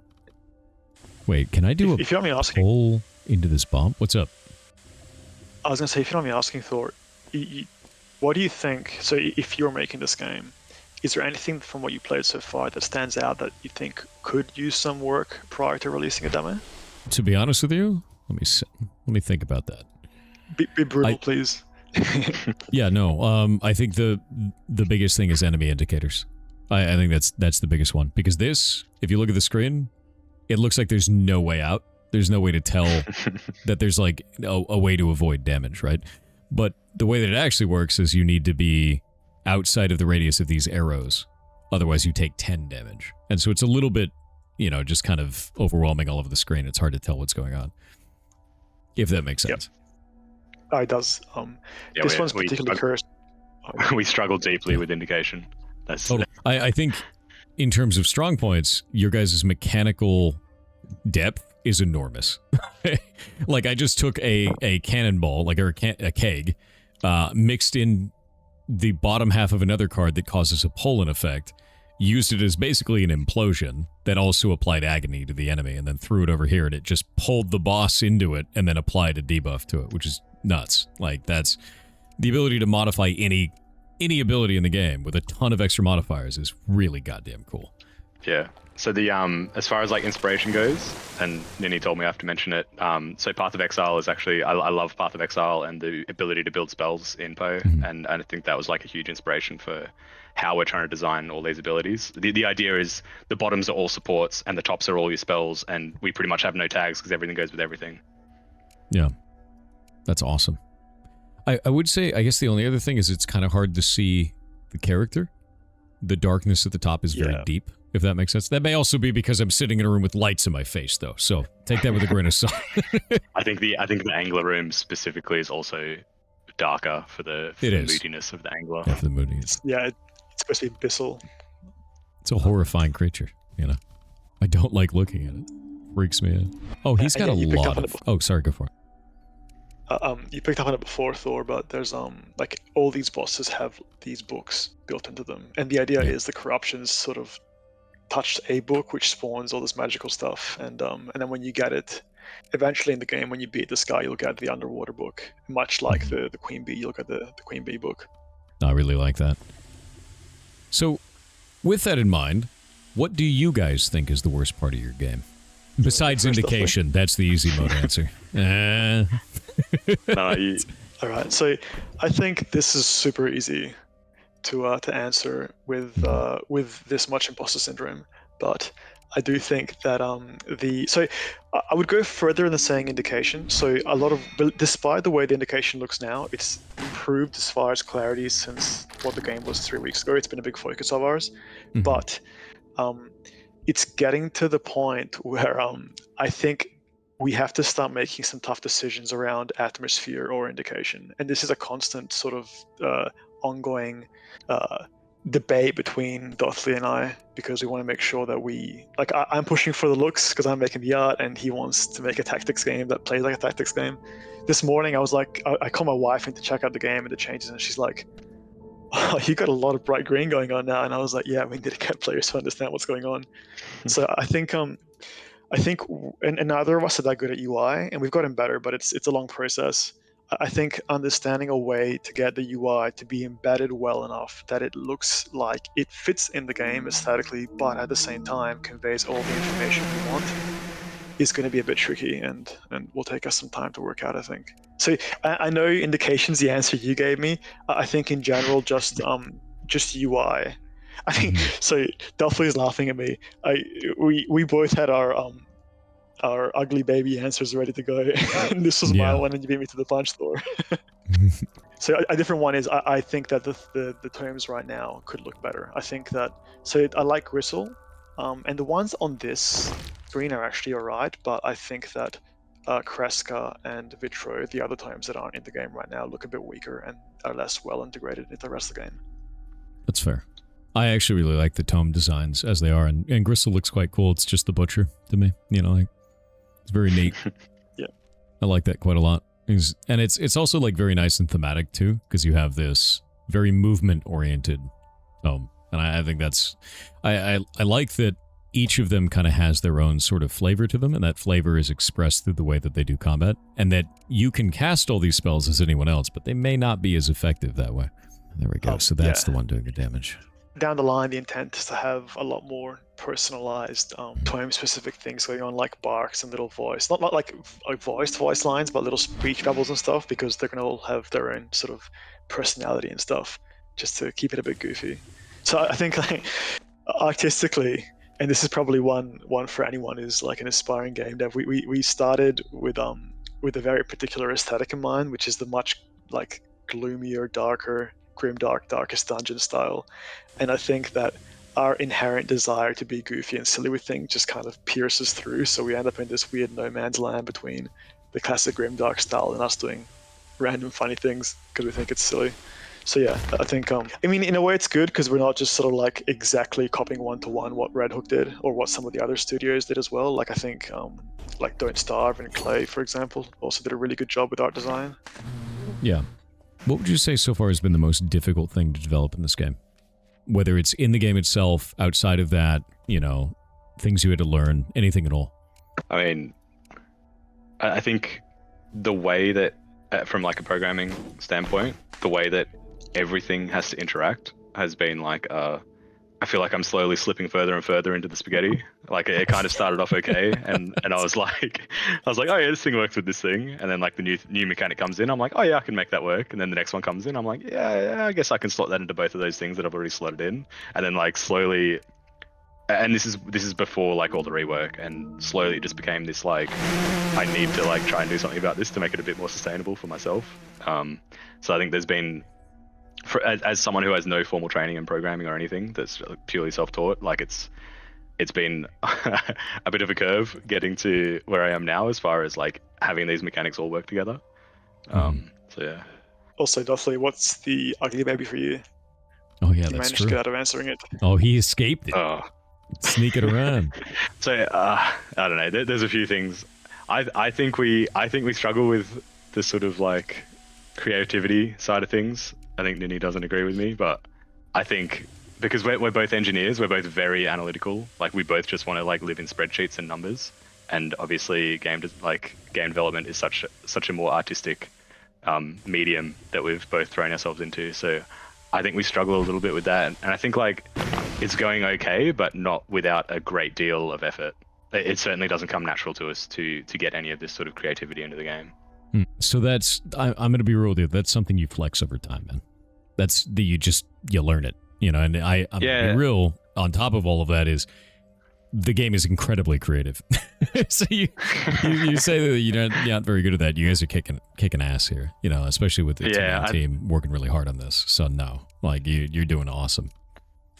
Got to give yourself credit. I think it's definitely something that we're learning as we go. Like really, like, and every new tile set we come up with, every new tone we come up with, all of the card designs, they're all getting better, and I can see that. But there's still some of the other stuff that's like lingering around from the like 1.5 years ago that I just look at it and I'm just like, oh, like really us. Yeah, I mean, like, I'm gonna be real. No matter what's going on, man, no matter what you make, you are always going to see the bad parts. You're always going to see the things that nobody else sees. It's going to look bad to you in some way. And that's normal. Just how it goes. Yeah. I'm probably going to die. I think This guy. Right? Maybe not. Maybe not. One thing that kind of helps, I think, is it's when you kind of load up old builds of your own game. Mm-hmm. Because like right now, the way that I feel about the game is not too dissimilar to what I felt about it a year ago. And then I pull up a build from a year ago, and I'm like, man, that is so much worse. We've come such a long way. And I think it's kind of easy to lose track on just like, because we work on it every day, so like a lot gets done. It's super easy to lose track. Like it really, really is. And you know where all the weak spots are. Nobody else does. Like I don't know what this game looked like a few years back, but I can tell you the experience as you have it right now is very polished. You know, and like that is apparent. It's like very, very obvious that this is in a really good state as it is. So yeah, give yourself some credit, man. It's looking rad. Yeah, I think we also struggle with that. We struggle with giving ourselves credit and thinking that anything is good. So I think it's just like, yeah. Totally fair. Warp to spells. Warp's fun. Warp is completely untested, Thor. This is real bad. So Warp got added literally 2 days ago as a mechanic. Like Warp didn't exist 2 days ago. I mean, what could go wrong? Yeah, exactly. Just throw it in the game. It's fine. Nothing can go wrong, obviously. Yeah. So 4 days ago, I think, or 5 days ago, Dothley's ugly baby answer was enemy design, and that's why I was like, "Are you gonna do anything on the enemies?" And he's like, "All right." So he just changed half the enemies, and now we're just waiting for something to break really badly. That's actually hilarious though, because I like the enemy design. You know, the horrific beehive that I'm in right now it's great. It's terrifying, but it's great. Yeah, I think it's coming along. Another thing that's slowly improving, I think. I wonder if I do that. Oh, that's so weird. Yeah, Warp is very weird. But do you reckon I can say something here, Tess? I have never seen this particular encounter because it was just added by Dothley. But part of the issue with this guy is he's behind a wall of beehives, and you know, Warp can kind of solve that problem. It could, but also I could just make a lot of bees. I've made a lot of bees. And then teleported into the center of the bees. So many bees.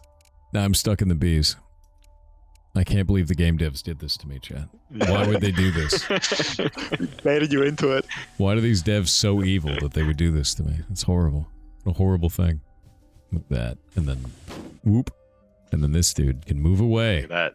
See how fun Warp is? Isn't that just fun? It is fun. It's ridiculous, actually.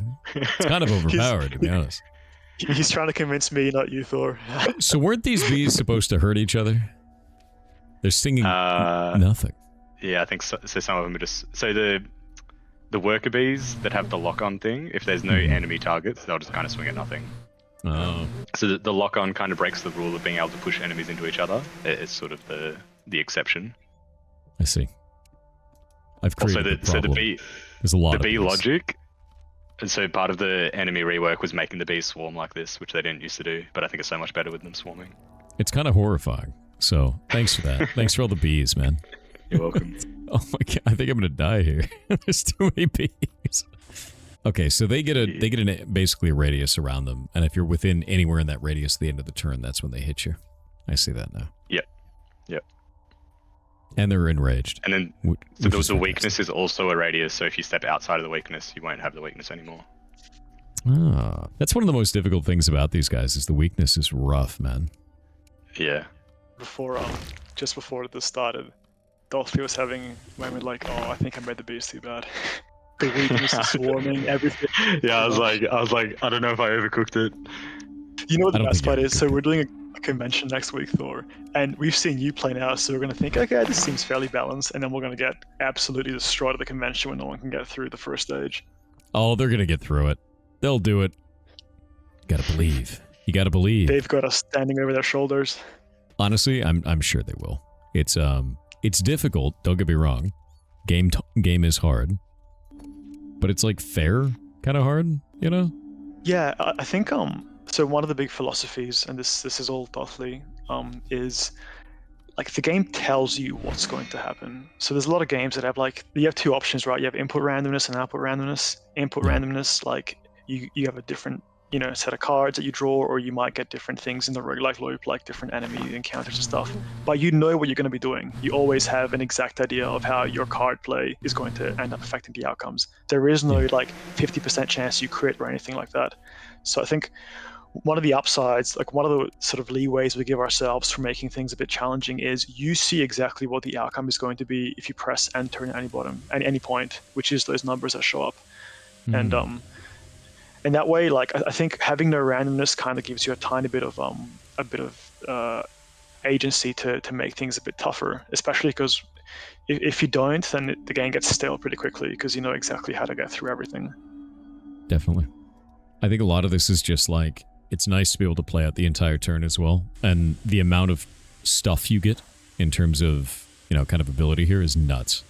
Because I can just be like, I want to do 3 extra pull on my +4 push card, or more extra push on that, and just knock these things out. I was going to say that the pull and the push actually counteract each other, but yeah, they do. But adding extra push on it is just very interesting, and I find that fascinating because I don't think I've ever played a card game that gives you that much kind of build agency, ever. It's really interesting.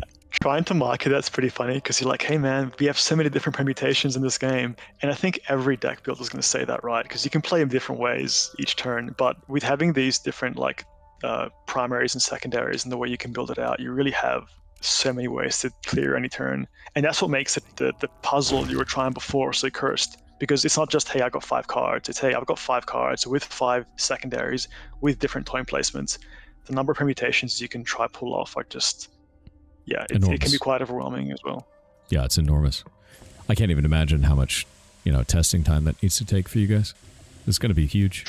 It's cool because a lot of the balance is kind of just vibes, to be honest. I'm just kind of like, yeah, that sounds like about a good number, or that sounds about a mechanic that might work, and then Ninny's got his spreadsheet now that he's sort of starting to adjust the numbers with. But I think, especially with the curios and stuff, a lot of it's pretty vibey at the moment. So we haven't gone hard into balancing yet, but I think it's not too bad, which gives me hope that balancing is going to be doable. I think the cards are actually relatively well balanced because we've got a bit of a system around that, and every single coefficient for different buffs and stuff are hard fought. This morning though, when Dolphy dropped warp on me, I'm like, oh crap, how do I balance this now? I didn't even try the mechanic yet. So I had to try to put some numbers in and see what felt right. Playing through it, I'm going to tell you, it's a double-edged sword. It really is. It is. Yeah. It's super dangerous. It is. I love it though. It's something that can be so powerful, but it can also be so detrimental. It's instantly kill you, which is the best part. On trying to explain our mechanic, do you mind if I ask you a question, Thor? Sure. So I guess being one of the best short guys in the sort of game dev super area, short. if you were to try and put a short out for our game to try and get people to either understand the mechanic or just get people to be excited about the game, what would you sort of focus on? 60 seconds of you showing an insane combination with the cards. Be like, hey, we're making a card game, but we're doing it different. You can combine the cards in this way, and then like show just an insane thing of like, if you have this card, and then you apply this effect, and then this effect, and show the interaction with that, and show how cascading it can be. Because I think it's the thing that sets you guys apart more than anything else. Outside of art style, outside of like the hex grid, outside of any of that, the idea of showing the cascading like modification effects on one ability alone would be an amazing short. Yeah. Would you try and show like, this is what it would look like, this is what it looks like as a base, and then I add this, and then this is what it looks like, and then I add that, and then it gets more, 100%. And then add this, and then that gets more, and like keep showing it every, like show the result at every step and show that result growing kind of thing. Yeah.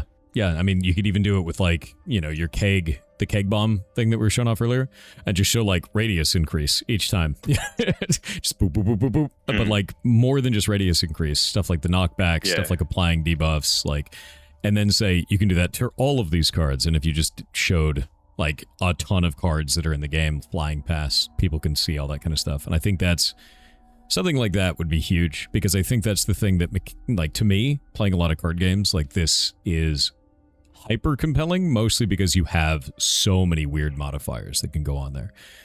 And while some of them are just like, oh, it's bonus damage, right? Some of them are also like, I'm adding 3 pull to this.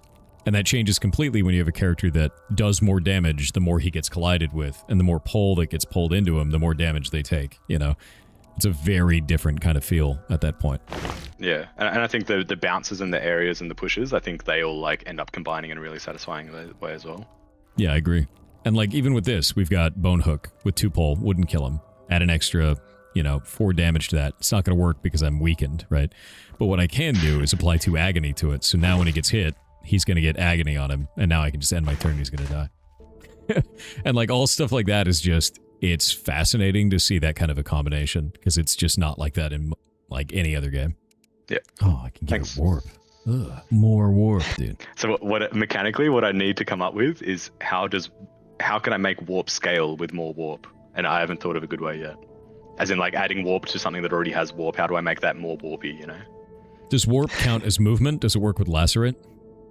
It does not at the moment. Nini wanted it to, but I sort of barred him initially. But I was gonna say that'd be insane, right? I guess the cool thing about warp is if you do warp and you move an enemy into another enemy's attack, that's kind of rad. I think that'd be really cool. Yeah, so I think there's definitely a lot you can do with warp as far as getting the enemies to attack each other, which I think is fun. That is really fun. There's also some pretty crazy warp bounce things you can do. You warp, bounce, bounce, bounce, and everyone moves around a bit. Which would have been really cool if we had that lacerate thing going. But so like, and this is where tags come in. So what Dolphus has is, we'll have some things that actually specify this is going to be a movement, and some things that might just be like a teleport, and we have to kind of be clever around how we set that up and making sure that the interactions are fun. Because you want to reward players, right? You want to think of, hey, warp lacerate is going to be so busted and tried. But then like at the same time, there's like, we want to add traps. Thor. So if we add traps, we need to understand, is someone walking over it, and does warp trigger the trap if you go over it? But then what if you warp in a non-cardinal direction? So that kind of adds a hornet's nest to sort of work through as well. That wasn't a pun, Duffley. I wasn't trying to pun that. So totally trying to pun. Two mechanics that I am going to get into the game at some point, but I don't yet know exactly how I'm going to do them, is traps and totems. And once again, very Poe inspired, but I really want traps and totems in the game because I think they can work so interestingly with our mechanics. Yeah, I could see that. I think it'd be really awesome, actually, is building some kind of a trap system would be neat. I mean, you already kind of have traps, but they're built by the dungeon, They're not really built by... Yeah. So our biggest problem is what triggers them and when, as Nini was describing, as in, because sometimes you can move non-cardinally, so it makes it a little bit ambiguous as to whether a trap would be triggered or not in certain situations. Makes sense. Yeah, it kind of comes down to forecasting, just like everything else does, indication and forecasting. We just need to figure that out, and then once we have that figured out, then I can just put traps in the game and I'll be happy. I just need to find a way to be able to cast Commandeer on this dude without attacking a beehive. Horrifying over here, man. Oh, this is really good. Yeah, no, I think mechanically this is really goddamn cool, dude. Like, this is really, really neat. And we've got a few ideas for tomes in the like ready to go. And like one little side thing about this, So I'm pretty obsessed with libraries. I think they're awesome for a bunch of reasons. And I've been doing a lot of reading to sort of like find ways to introduce different literary references in the game. And there's this one book called The King in Yellow. I'm not sure if anyone chats Reddit. It's a pretty old one. It's like one of the ones that inspired Lovecraft, and there's this like whole madness aspect to it. So there are some things that want to introduce, like madness, where you sort of affect the way that the enemies prioritize targets because they're going crazy. But then that sort of brings up all these challenges around how do you explain to the player, oh, okay, the enemy is now going to be using a different logic. Like on a numeric level, everyone's calculating like how juicy the targets are. Because you'll see, like, even the enemies occasionally target the beehives, not just the flower skelly, but sometimes if they find no viable nearby target, they'll shoot the beehive or the coral to get the death rattle to go off, because that's still better than doing nothing. But yeah, changing that logic on their end is a cool way of also sort of getting them to attack each other. But then that brings a bunch of challenges around communicating that to the player. Yeah. Trying to escape this. There we go. Now we're good. Oh, he's going to get hit by these new bees. They start off attacking. Oh, the bees, dude. Not the bees. Always the bees. Oh, that guy's dead. One of my totems just died. There's no way around it. The bees! I used warp. I was foolish. You took the warp bait. Yeah, I was like, this is going to be really funny. And then I did it, and I was like, oh, no. It's not good at all. No, I really dig this, though, man. I think this is going to be really fascinating. So here's something kind of interesting, right? This is all, it's all meant to be PvE in this. Do you have any ideas of doing things like user-generated content anyway, workshop, PvP in any way, being able to like use a tome against another person, anything like that? I know how difficult that is, by the way. I'm well aware of how difficult it is. It's more just an idea of, is that on your horizon sort of a thing at all? This is squarely on Dothley's to-do list, so I don't have to worry about it, and I can answer this freely. What we've done so far is once you kill the queen bee, it does go into this like challenge mode thing where you go further and you start getting more and more stacks of corruption, which make the game harder, and you get a score at the end as well. So there is like this leaderboard aspect to it where it goes into like just ridiculously challenging, a bit like Balatro. You get to a point where you can keep going and it goes crazy. But yeah, I'll let you answer the PvP stuff.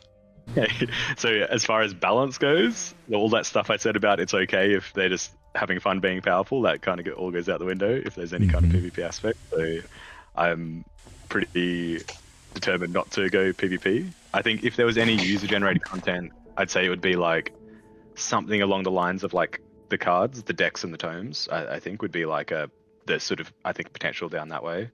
I'd say some of the way enemies are created at the moment, I'd say is too complex to try and open up to user-generated content easily. I think the cards are pretty simple in that way, so they'd be easy. The curios kind of as well. So yeah, that'd be sort of that side of things. But yeah, I think PvP would be just fair. Yeah, it'd be a nightmare to try and do any balancing with PvP. Yeah, I always want to ask with things like this. I know that it's just like a long shot thing, but it's more like a, what are you guys thinking about it? Yeah, so I think someone said in chat co-op. So I think co-op would be the maybe, like you kind of control a tome, but then it'd be like, what does that mean? Like, what does the hand look like? Does everyone get their own hand kind of thing? Like, we'd have to look at how Slay the Spire 2 is doing their co-op and try and adapt that to our tome system kind of thing, which could be very interesting. But that would be a lot of work. The guys over at making Slay the Spire 2 don't have to deal with the positioning of it all and trying to like go into tiles and stuff. But yeah, I think well, in terms of like community and user-generated content, and this isn't necessarily playing together, but we are fortunate that we have a few folks in our Discord that are pretty engaged, and if they have any ideas of things they want to add to the game or suggestions, or I mean, some of the playtesters have been so good and helped us so much that I'll throw some Easter eggs as well, and if they have it, we can add to the game for them and everything. So I think there's probably other ways to sort of engage and contribute. And like, it's two of us, it's not like a massive company. So it's not like we're worried around like one thing or another. If someone's like, hey, I've got this cool idea I want to throw into the game, we're pretty relaxed about everything. Back to the Queen Bee, Thor. Yep, back to the Queen Bee. Thankfully, I have a new thing on my character, because now he could generate just a ton of shield on himself, which is great. So I'm just going to do that. And I could warp. So that's good. Can you warp the queen bee does? I don't. You can, yeah. I don't know. Yeah. I can? Because you can. I think warping the queen bee in the angle looks super cool because they're so big. I'm in. Darting pile. Does she just summon bees every turn? Do we just have infinite bees? Yeah, so Fantastic. there's like a see the exclamation to the north of her. It's pretty hard to see, but that says it's trying to tell you that there's a bee coming. If you hover one of the other bees, it should make her invisible. No, that's No, her indication goes away though. It's true. Yeah. Welp, that's a lot of bees. Great. What can we do with this? Idea. Just gonna start moving this dude all the way over here, so he's a monster. And then we're gonna use this guy to get rid of that. And then Good step. this will be fine. I should have used the movement on him. Oh. You can cast hand bomb to get another step if you want. Yeah. Oh, Hand sorry, bomb. I shouldn't backseat. It's the Hand bomb. No, you're right. Throw hand bomb into the corner. And then just do this. Oh wait, I forgot he launches himself. All right. The warp, dude. It's always the warp. It's always the warp. So here's something really interesting. I'm applying all of this, right? But it still shows 5 damage. Is that 5 damage into the shield on this, or is it just 5 damage through the shield? It is under the shield, yeah. Under the shield, so it's going to hit me on my health, or? No, that'll take it off the shield, so you'll get it. Oh, okay. That's what I was wondering about it, because I was like, I don't know if the shield is actually going to be effective here. Let's see. Okay, now you just move away from those bees. Not my problem anymore. And push that into the wall and apply fire to it. And then you chain hook that one. Very nice. Ooh, something's bugged out with the indicator on Gristle. Is it? Oh, it's just small from maybe a warp or something. The warp got stuck. Now we can do even more agony. And now he turns into a literal golden god. Fantastic. The amount of shield per agony is enormous. I love the crazy impact of that too. Like, because once you add that and then you add the curios on top of it as well, like if I get a ridicule right off the bat, like he goes from 9 shield to 23. And now the queen bee dies next turn. You know, like that's a crazy combo with that. And I like that quite a lot, you know. Yeah, so I think the feeling we want people to have by the time they're at the end of the run, which is what this is, the demo is likely going to be 2 wings, which is what you just run. Like, we want that feeling to be when you get to this fight, you have this like idea of a spell that you want to be able to like generate like what you're doing now and have an idea of your build and be like, oh, that feels like super satisfying to pull off kind of thing. I teleported inside of it as it died. Warp. Always use the warp. Yeah, that's fantastic. That's just a really fun combo. Reduces dead zone of lob spells. An additional 3 health after all battles. So here's something kind of interesting. What was the, like, you have the ability to add more of these curio slots. Is there a maximum end to that? Can I just have one guy with like 20 curios on him? Right now, there is the maximum right now is the amount that you get offered in a run. Okay. Is there a plan for an endless mode at all? Just gonna like go into you can't? So as Nini was describing, once you finish your reward here, you'll enter challenge mode, and that theoretically goes on forever until you die. Okay, cool. So you can potentially just get an absurd amount of curios. But right now, you don't get offered rewards during the challenge mode. So like your setup that you've got right now is what you've got for the whole challenge mode. So it's kind of an idea of like, you've made the build over the run, now see how far you can take it. Okay, cool. If we keep offering shops and everything in challenge mode, people are just gonna go forever and it's gonna get silly kind of thing. Oh, next enemy beekeeper or add, wait, it's both of these? Adds 5 damage to all enemy attacks. So it comes to the point where like you just can't get hit anymore. Tomes gain no health between battles. It gets hard, yeah. Oh, that's wild. This is intended to just have people really just test the build, but it's not even remotely close to balanced. Because at some point you start losing range and stuff as well, which makes things very, very difficult. I was gonna say that'd make that effectively impossible, I think, at that point. Yeah. Which is hilarious, but like, you know. I just realized that thing is going to activate all of the bees in this room. That's awful. All right. On the plus side, if you Welcome to challenge mode. So they've sent me a video. Here we go. This is what the game used to look like. This is a year and a half ago, right? Yeah, you can see us getting new bounce. This is very much gray box, but you can see all the debug hex, numbers on the hexes. Yeah. This is once again like this was you're an alchemist mixing your reagents kind of thing, but you can still see the exact same mechanic that we're still using exists here, where you're combining all of your cards to make this thing that's bouncing around the board. And that was the original intention, was as an alchemist, and then it changed into this in a year and a half. Yeah, that's awesome, dude. So the reason we changed to libraries is because I was like, I want something that can make cool screenshots for our Steam page. I was like, the screenshots on our Steam page, I want every screenshot to be able to look really different. And then I was like, what's like a setting that has like a lot of different things? And then I was kind of like, if we go with books, we can literally do whatever we want, because books, everything's in books kind of thing. That was like, that was literally the thought process on how we got to libraries. Plus, we're both just like massive nerds, so libraries are cool in general. But so if you're wondering, you asked during the ad break, and I was like, I'm not going to answer. But the reason that I wanted to bring you guys into the show was actually your trailer. So if we pull up the trailer real quick, because there's no way to play it. There's no way to know anything about it. It was that effect right there in the very beginning of your trailer. You didn't really do, like, a lot of game companies will do hype trailers. I don't generally like hype trailers. I generally like trailers where I can see mechanical interaction. And this was like, I throw this card out, cover it in a bunch of other cards, and then just like, you have this disco ball exploding across the room. And you have so many things like this. This is what I was talking about would be amazing for a short. It was just that, showing off the different ways that you can do these mechanics. And it seemed incredibly deep. And I'm happy to say that it is. Like, it is actually incredibly mechanically deep now, having played it. And I find that really cool, because like I play a lot of a game called Noita, which is,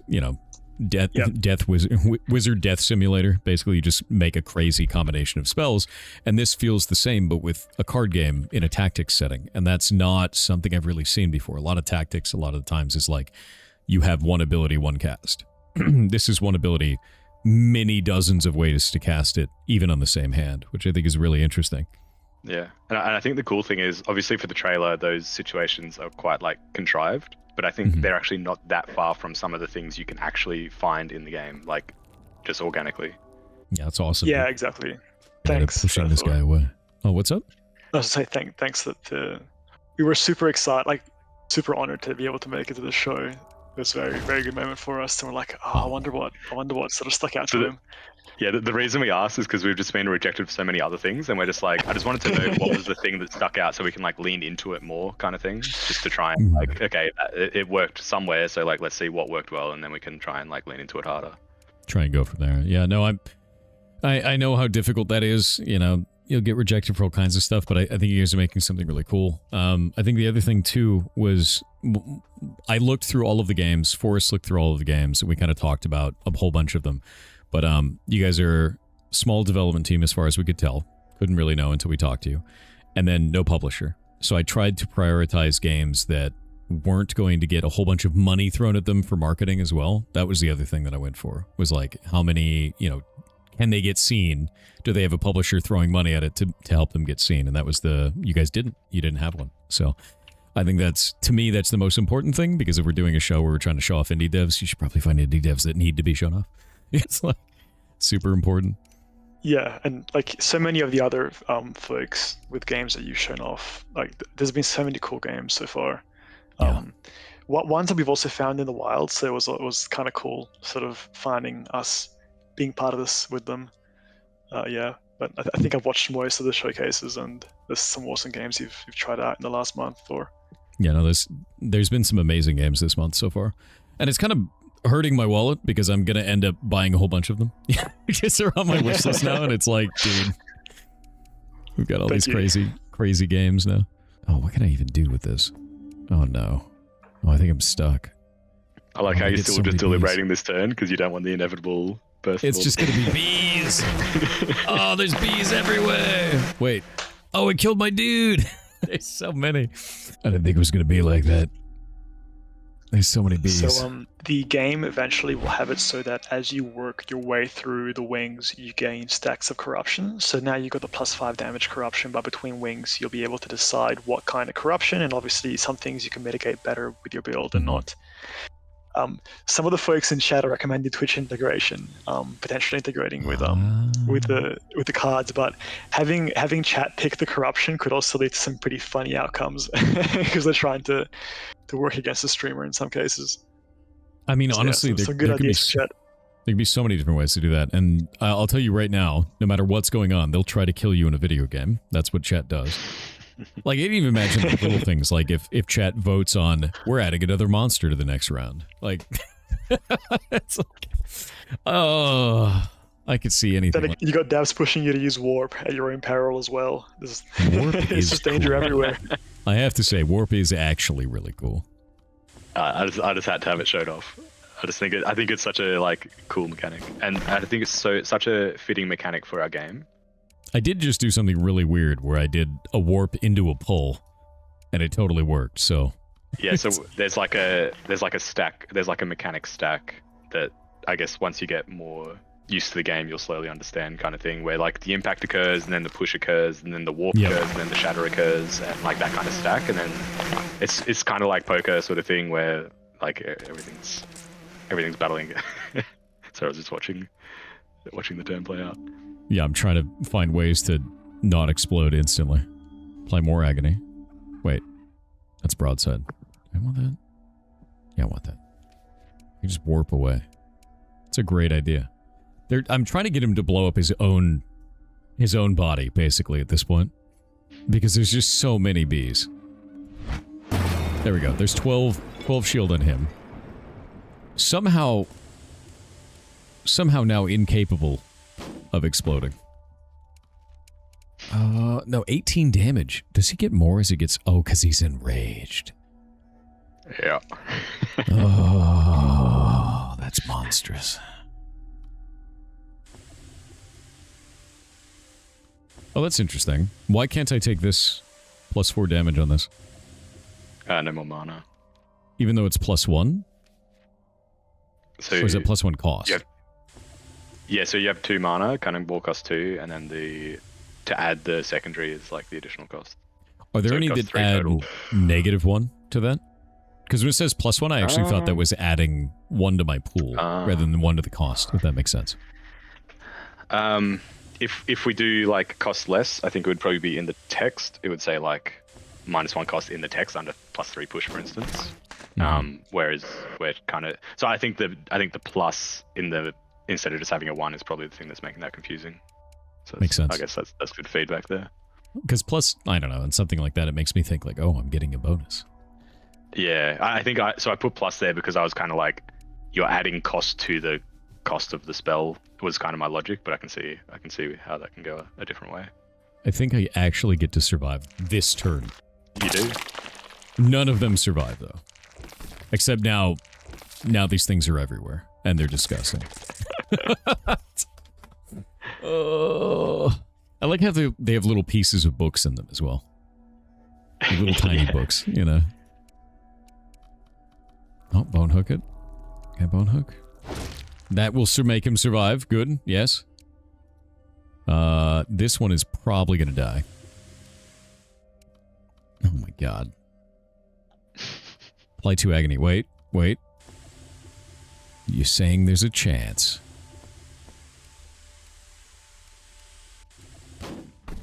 Nice. 12 shield. It's totally doable. I can somehow survive this. There we go. That one gets to die. Not dead. I think I actually am gonna win. I think I got this. Insane, honestly. Very, very fun overall, I have to say. You guys are doing an awesome job with this. Thank you very much. Alright, so 2 difficult questions. 1, you're releasing 2027. Do you have a general date yet? General idea for that, outside of 2027? I'm going to say mid 2027. Okay. It's really cool because you can You can scope creep all the way into September and October, and no one can really call you out. That is true. You say whatever you want at that point. Oh, I can push him into the other guy. You can. Feels good, man. Look at that. Look at that combo. So one of my favorites is using like the starter bomb, pushing guys into Gristle. Oh, you got through it. Well done, Thor. I did. That's awesome. It's not easy. It just keeps getting harder. It does just keep getting harder. Oh my god. Designed to be impossible. Wait. Why is it only Gristle now? Oh, there we go. Okay, I was like, wait, what's going on? That's hilarious. Imagine that as a corruption. Start taking your tomes away from you. Yes. One less guy. Get owned. Oh my god, no, these are terrifying. But yeah, so like, I guess the last question there is, how much do you guys think you're going to sell this for? And if you don't have an answer for that, that's okay. You can always ask the community. They're more than willing to tell you. I'd love to hear what the community thinks. We've always kind of just guessed around $15. I think we've seen these kind of games go for a bit more, especially when they've got publishers and stuff. But like we like the idea of it being affordable. So and like $15 is great. You know, there's some really good games you can buy at $15, even less to be honest. So, but yeah, love to see what the community says as well. Everyone's saying 20. $1 billion. That's for the demo. The demo is $1 billion. I mean, you only need to sell one copy at that point, you know? Sell a fraction of a copy. Yeah, one copy. You're good to go. Just get 1 billion people to give you $1. That also works. Perfect. It all makes sense. But no, I think 15 to 20 makes the most sense to me as well. I think that makes sense completely. And I guess, and also good to get your feedback, Thor and chats. We want to have, you know, between 12 and 20 tomes and you know, at least 6 tile sets. So that's a lot of tomes and a lot of different interplay and stuff. So if I see this game pushing out in development, it's probably going to be sort of balancing all of that, because I'm sure that when you've got that many different tomes that have their own entire like set of curios and cards, things can get pretty hairy when someone finds an exploit that you have to come back and patch. So Slurpee, I'm looking at try to get a build up for Mac this weekend if I can. Linux as well, yeah? Both, absolutely both. Nice. Yeah, I was thinking that's the biggest thing, is like Linux is so easy to do these days. I think just developing it in Unity just makes it so easy for us to do all that, thankfully. Yep. Did he get stunned? Oh my god, they stun. That's monstrous, dude. That is monstrous.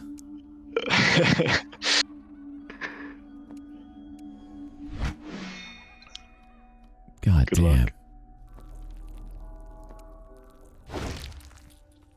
Do you mind if I ask you another question, Thor?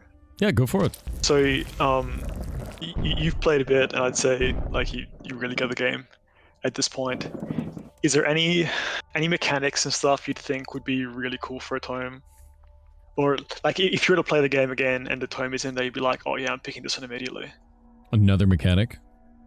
Yeah, as in like, I'll give you some examples. So like there's like the madness one. So there's traps and totems, which Dothley has mentioned. Warp time.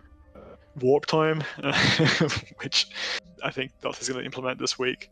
I mean, honestly, like I'm thinking about the different ways that this plays out. There is so much in terms of like enemy, like large amounts of enemies. Anything that deals with like maybe an aura that comes out of your character, so you can do an AoE where you're not actually blowing yourself up, would be kind of neat. You know, something like that would be pretty cool. Someone that specializes in like area but not friendly fire kind of idea. Yeah, or maybe friendly fire on everyone but them. You know, they burst it out of themselves, sort of a thing would be cool. Thorns would be really interesting. I know that you've kind of got thorns in the case of, you know, this character where he can pull things into him and blow up, but it's not quite thorns. You know what I mean? Something that'd be really there's reflected damage. There's a little bit of faux thorns implementation, but yeah, I think a full tome around thorns would be really interesting, actually. Yeah, super dig that, and of course warp. Yes. Like what? Here's my big question: what happens if you do an ability that warps and bounces? Does it just warp them on each bounce? You keep warping for every bounce. Yeah. Great. So there's like I sent like a GIF to Nitty when I implemented it. The first GIF I sent him was warp with like 6 bounce, and it was me just like warping around the whole board, like bounce, bounce, bounce, warp, warp, warp. Oh my god. I'm gonna try to find the floor. See if I can find it. Oh, it's hilarious. That's really funny, actually. Because obviously when I'm implementing a new mechanic, the first thing I do is like, I think about what's the coolest thing I can think to do with that mechanic, and then that's what I like develop towards being able to do. I can't believe he just got stunned. Now he's dead. It's over. And so you haven't really used shatter, but the way that warp interacts with shatter, I really like, because the warp occurs before the shatter occurs, but the shatter doesn't hit the tile you hit, so you can like warp someone into the path of the shatter projectile that they wouldn't got hit by otherwise. Well, that's nice. That's actually really cool. Yeah, I think the only other thing is if you had any like exile effects where you could like remove a guy from the board or stasis them out in some way, crowd control in some way. More, yeah. Also, I've ruined your UI down the right side, as you can see. So much coral. Yeah. There's so much coral, dude. Yeah, that's one of those things that keeps getting pushed down the list to fix. Because I think by the time someone gets to the point where they've got so much shit on the board, they're normally having fun with the game anyway. So it's just kind of like a laugh that it's over all of the UI. Oh yeah, chat was saying even if there's no Linux native build, you can always check Proton compatibility. And yeah, that's super true, especially with Steam Deck. I would love to play this on Steam Deck. I think that's another big one. I impulse bought a Steam Deck when the prices went up because in Australia you can still get the cheaper ones. Mm-hmm. So I picked one up. So, but I haven't opened it yet because Dolphy didn't approve the expense. Oh. So I've got it sitting on my desk and I'm like, I can always sell it if we don't It's go worth with it. It's worth it, I'm telling you. But yeah, I think like, especially if we put up these Linux and Mac builds, it's just worth a Steam Deck one as well. And someone's actually played, one of the playtesters played it on a Steam Deck. The only downside is it's mapped to right click to like exit out of a tome selection. We need to change that, but it's already somewhat playable, which is cool. I may die here, but it was worth You're it. gonna take a lot of damage. Yeah, worth. You're still good though. You're still good, still going. Yeah, running out. For now. Running out of energy. Gonna die. Just so you know, Thor, this is the furthest anyone's gotten on this build. Well, outside of you guys. No. This like some of these mechanics are so fresh. We have not got this far in them yet. Like I didn't even playtest some of these mechanics, to be honest. You're So playtesting them for us. You added warp to the game and then live. just fired and forget. I haven't done a run with warp yet. No. That's insane, dude. How could you do that? That's funny. I just wanted some new stuff in, you know. We wanted to give you the best we could, Thor. We didn't leave you. Actual mad lad. Actual mad lad. So that's why earlier in the day I was like, hey Thor, maybe don't download yet. don't click on Steam just yet. Give us a minute. Ridiculous, dude. That's really funny. I've sent you another GIF if you want on Discord. That's Oh, you got out. Victory is Well mine. done. I awesome. might survive. We'll see. Oh my god, there's so much coral. I think this one's it. I think this is it. Oh, wait, no. Holy shit. I'm gonna make him blow himself up. He's gonna blow himself up. Oh my god. Warp is OP. Fuck yeah. Oh my god, dude. As you can see, we've never seen that play before. So we're just as excited to see it go down live. Warp is completely overpowered. Leave it in the game. Working. Look at this. Oh! Kills the other boss. Insane. Oh my god, it's good. Okay, now I have a problem. Wait. Wait. When you gotta warp, you gotta away, dude. I'm gonna get out. Commandeer. Totally fine now. Alright. Push that. Now I've got him. Got him right where you want him.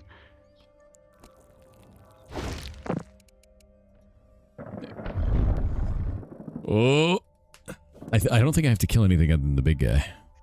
So I think I got this. That's correct. Victory is mine. Alright. Well done, dude.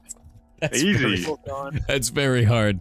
I really like the amount of like weird get out of jail free stuff you get to do, and warp definitely adds to that. I think it adds a huge amount to the game. That's quite cool. Tough, but very cool. Yeah, hell yeah. Well, what was the clip? You sent over a clip. Let me grab it. Downloading it now. Just note to chat, this is very much grey box. It looks a bit different now. This is like Dothley mentioned, this thing's fresh off the press. So Oh no, it's the old indication. It's my like testing indication, is it? Yeah, it's pretty cursed. Oh no. So this is what the game looked like 2 days ago. That's what it looked like 2 days ago? Oh my god. Yeah. Yeah, no, that... We've gone through, like... Oh my god, you guys have gone through so much iteration then. Oh my god.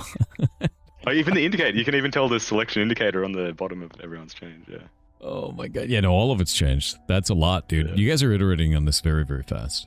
I can understand the struggle, too, because you've got a slightly tilted camera, you've got a lot of different mechanics and effects going off. Like, it's not going to be easy to make that apparent or understandable to the player, so... Yeah.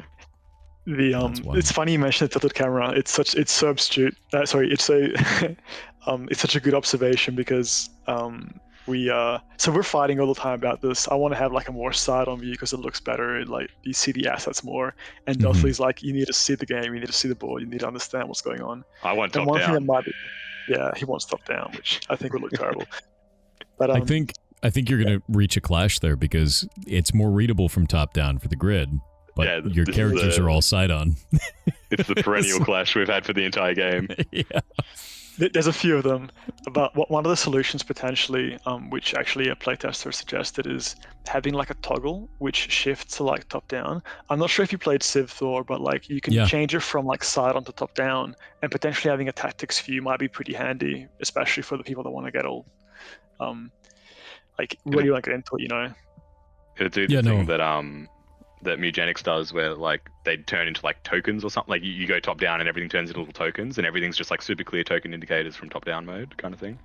I think they would be really, really clever. Like Mugenics does that very, very well. It just tilts, and then if you had it tilt and then do everything as tokens, it'd be super readable that way. Because there's always going to be moments where you're like, I don't know if that's right behind him, or and if you like, especially like with the Queen Bee, for instance, where we couldn't see the indicator behind it. So if I could see the board as tokens for a moment, that would be really helpful. Like, it's so cursed to try and show that indicator in our current view. Like, I struggle so much.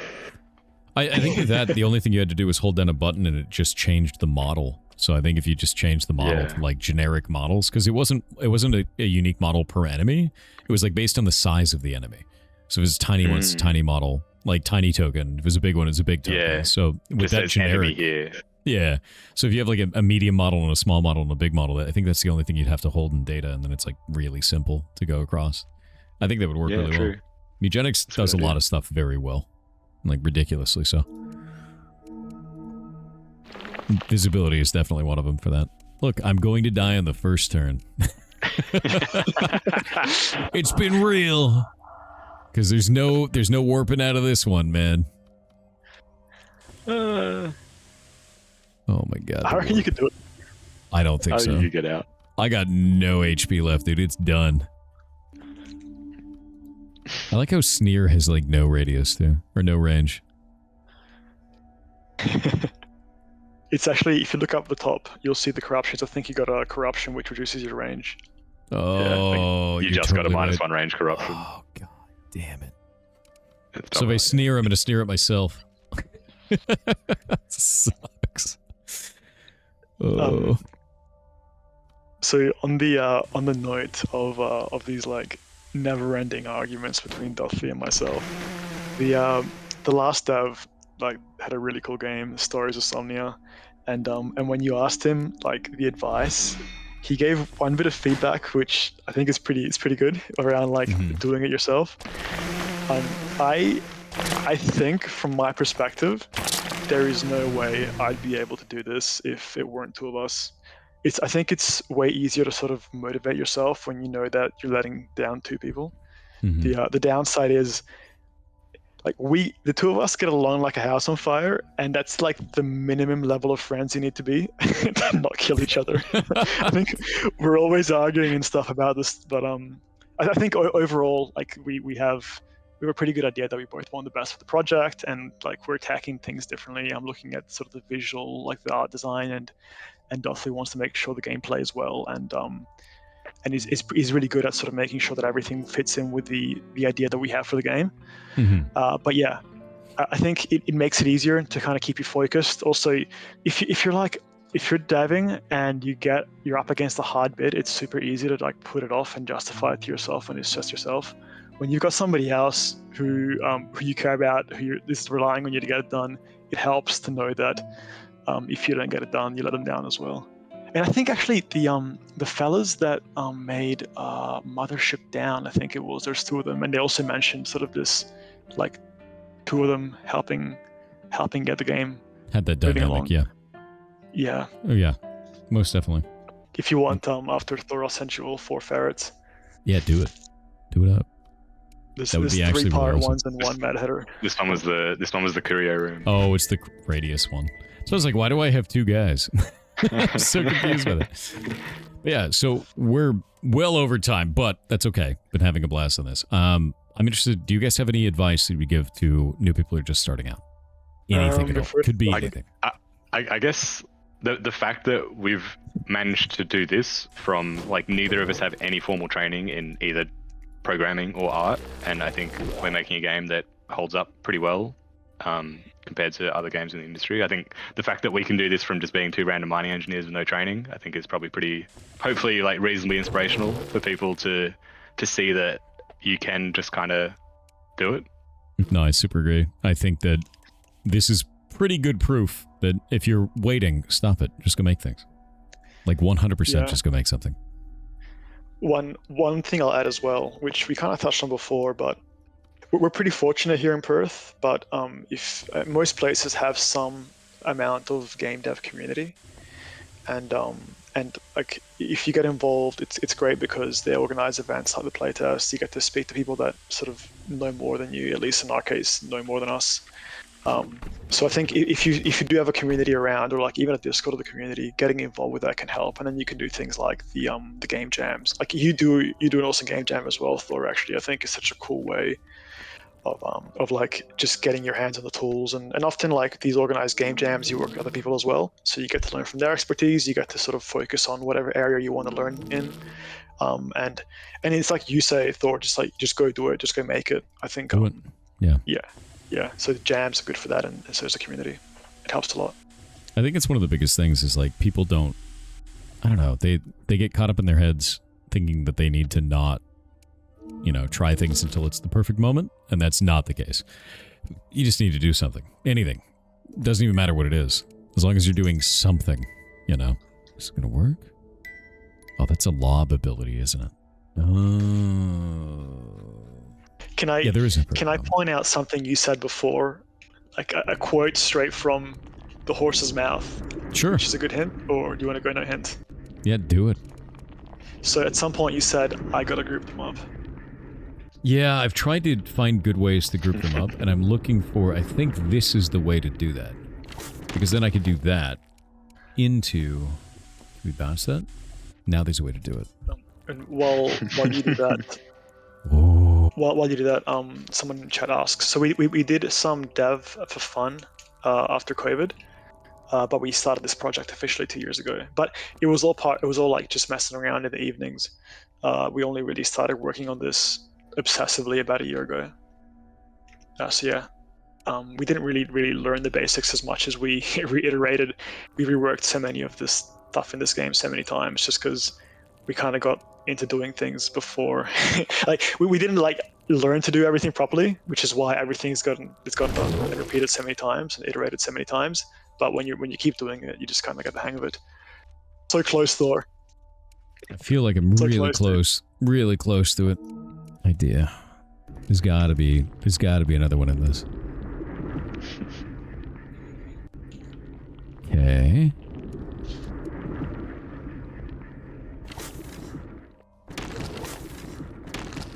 I think I might have found it. Oh no, it's not going to do anything, is it? Hold up. Oh, the bounce is nothing. Wait. So right now, the way bounce works is it bounces to one enemy at max, but there is a curio to get around that nasty little limitation. I don't win it. I miss it by 2 damage.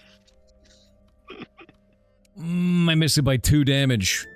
Oh, come on. Wait, maybe? Maybe. Hold up. Victory. I got it. Oh, Done. look at that. That is wild. That is a wild. Yeah, you have to. I had to sacrifice one of my own tomes. Apparently, there's a way to not do that, and I have no idea. There what is it one way to.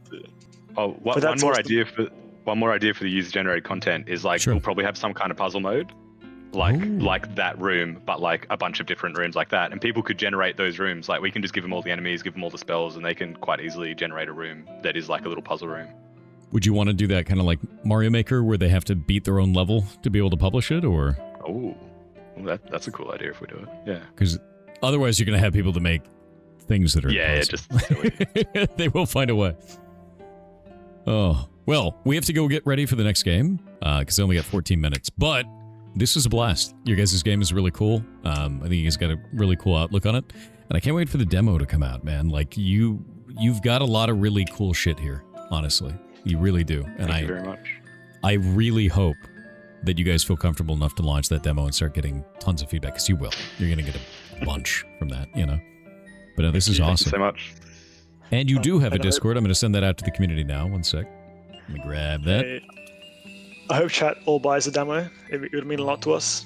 And just so, first of all, Thor, seriously, thank you so much for doing this and letting us Oh, on. no. It's been so fun and so cool to see it. Yeah, just to see how you go through it. Also, shout out to Shay for the art and Forrest for helping me and answering the million questions that I asked to get us slotted in.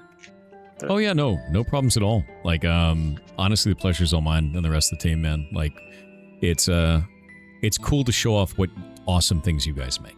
You know, and that's you guys make all of this possible. The community makes all of this possible, and we get to keep doing cool events like this. So thank you very much.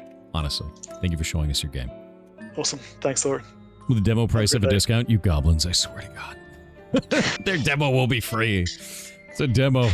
But no, I hope you guys both have a wonderful day, and thank you, seriously, for bringing this on. And I really wish you luck. I really do. Go wishlist Thank it and check out their Discord. There you guys go. All right. I'm going to switch Thanks, out, Thor. but thank you. See you Bye, guys. chat. Thanks. Yeah.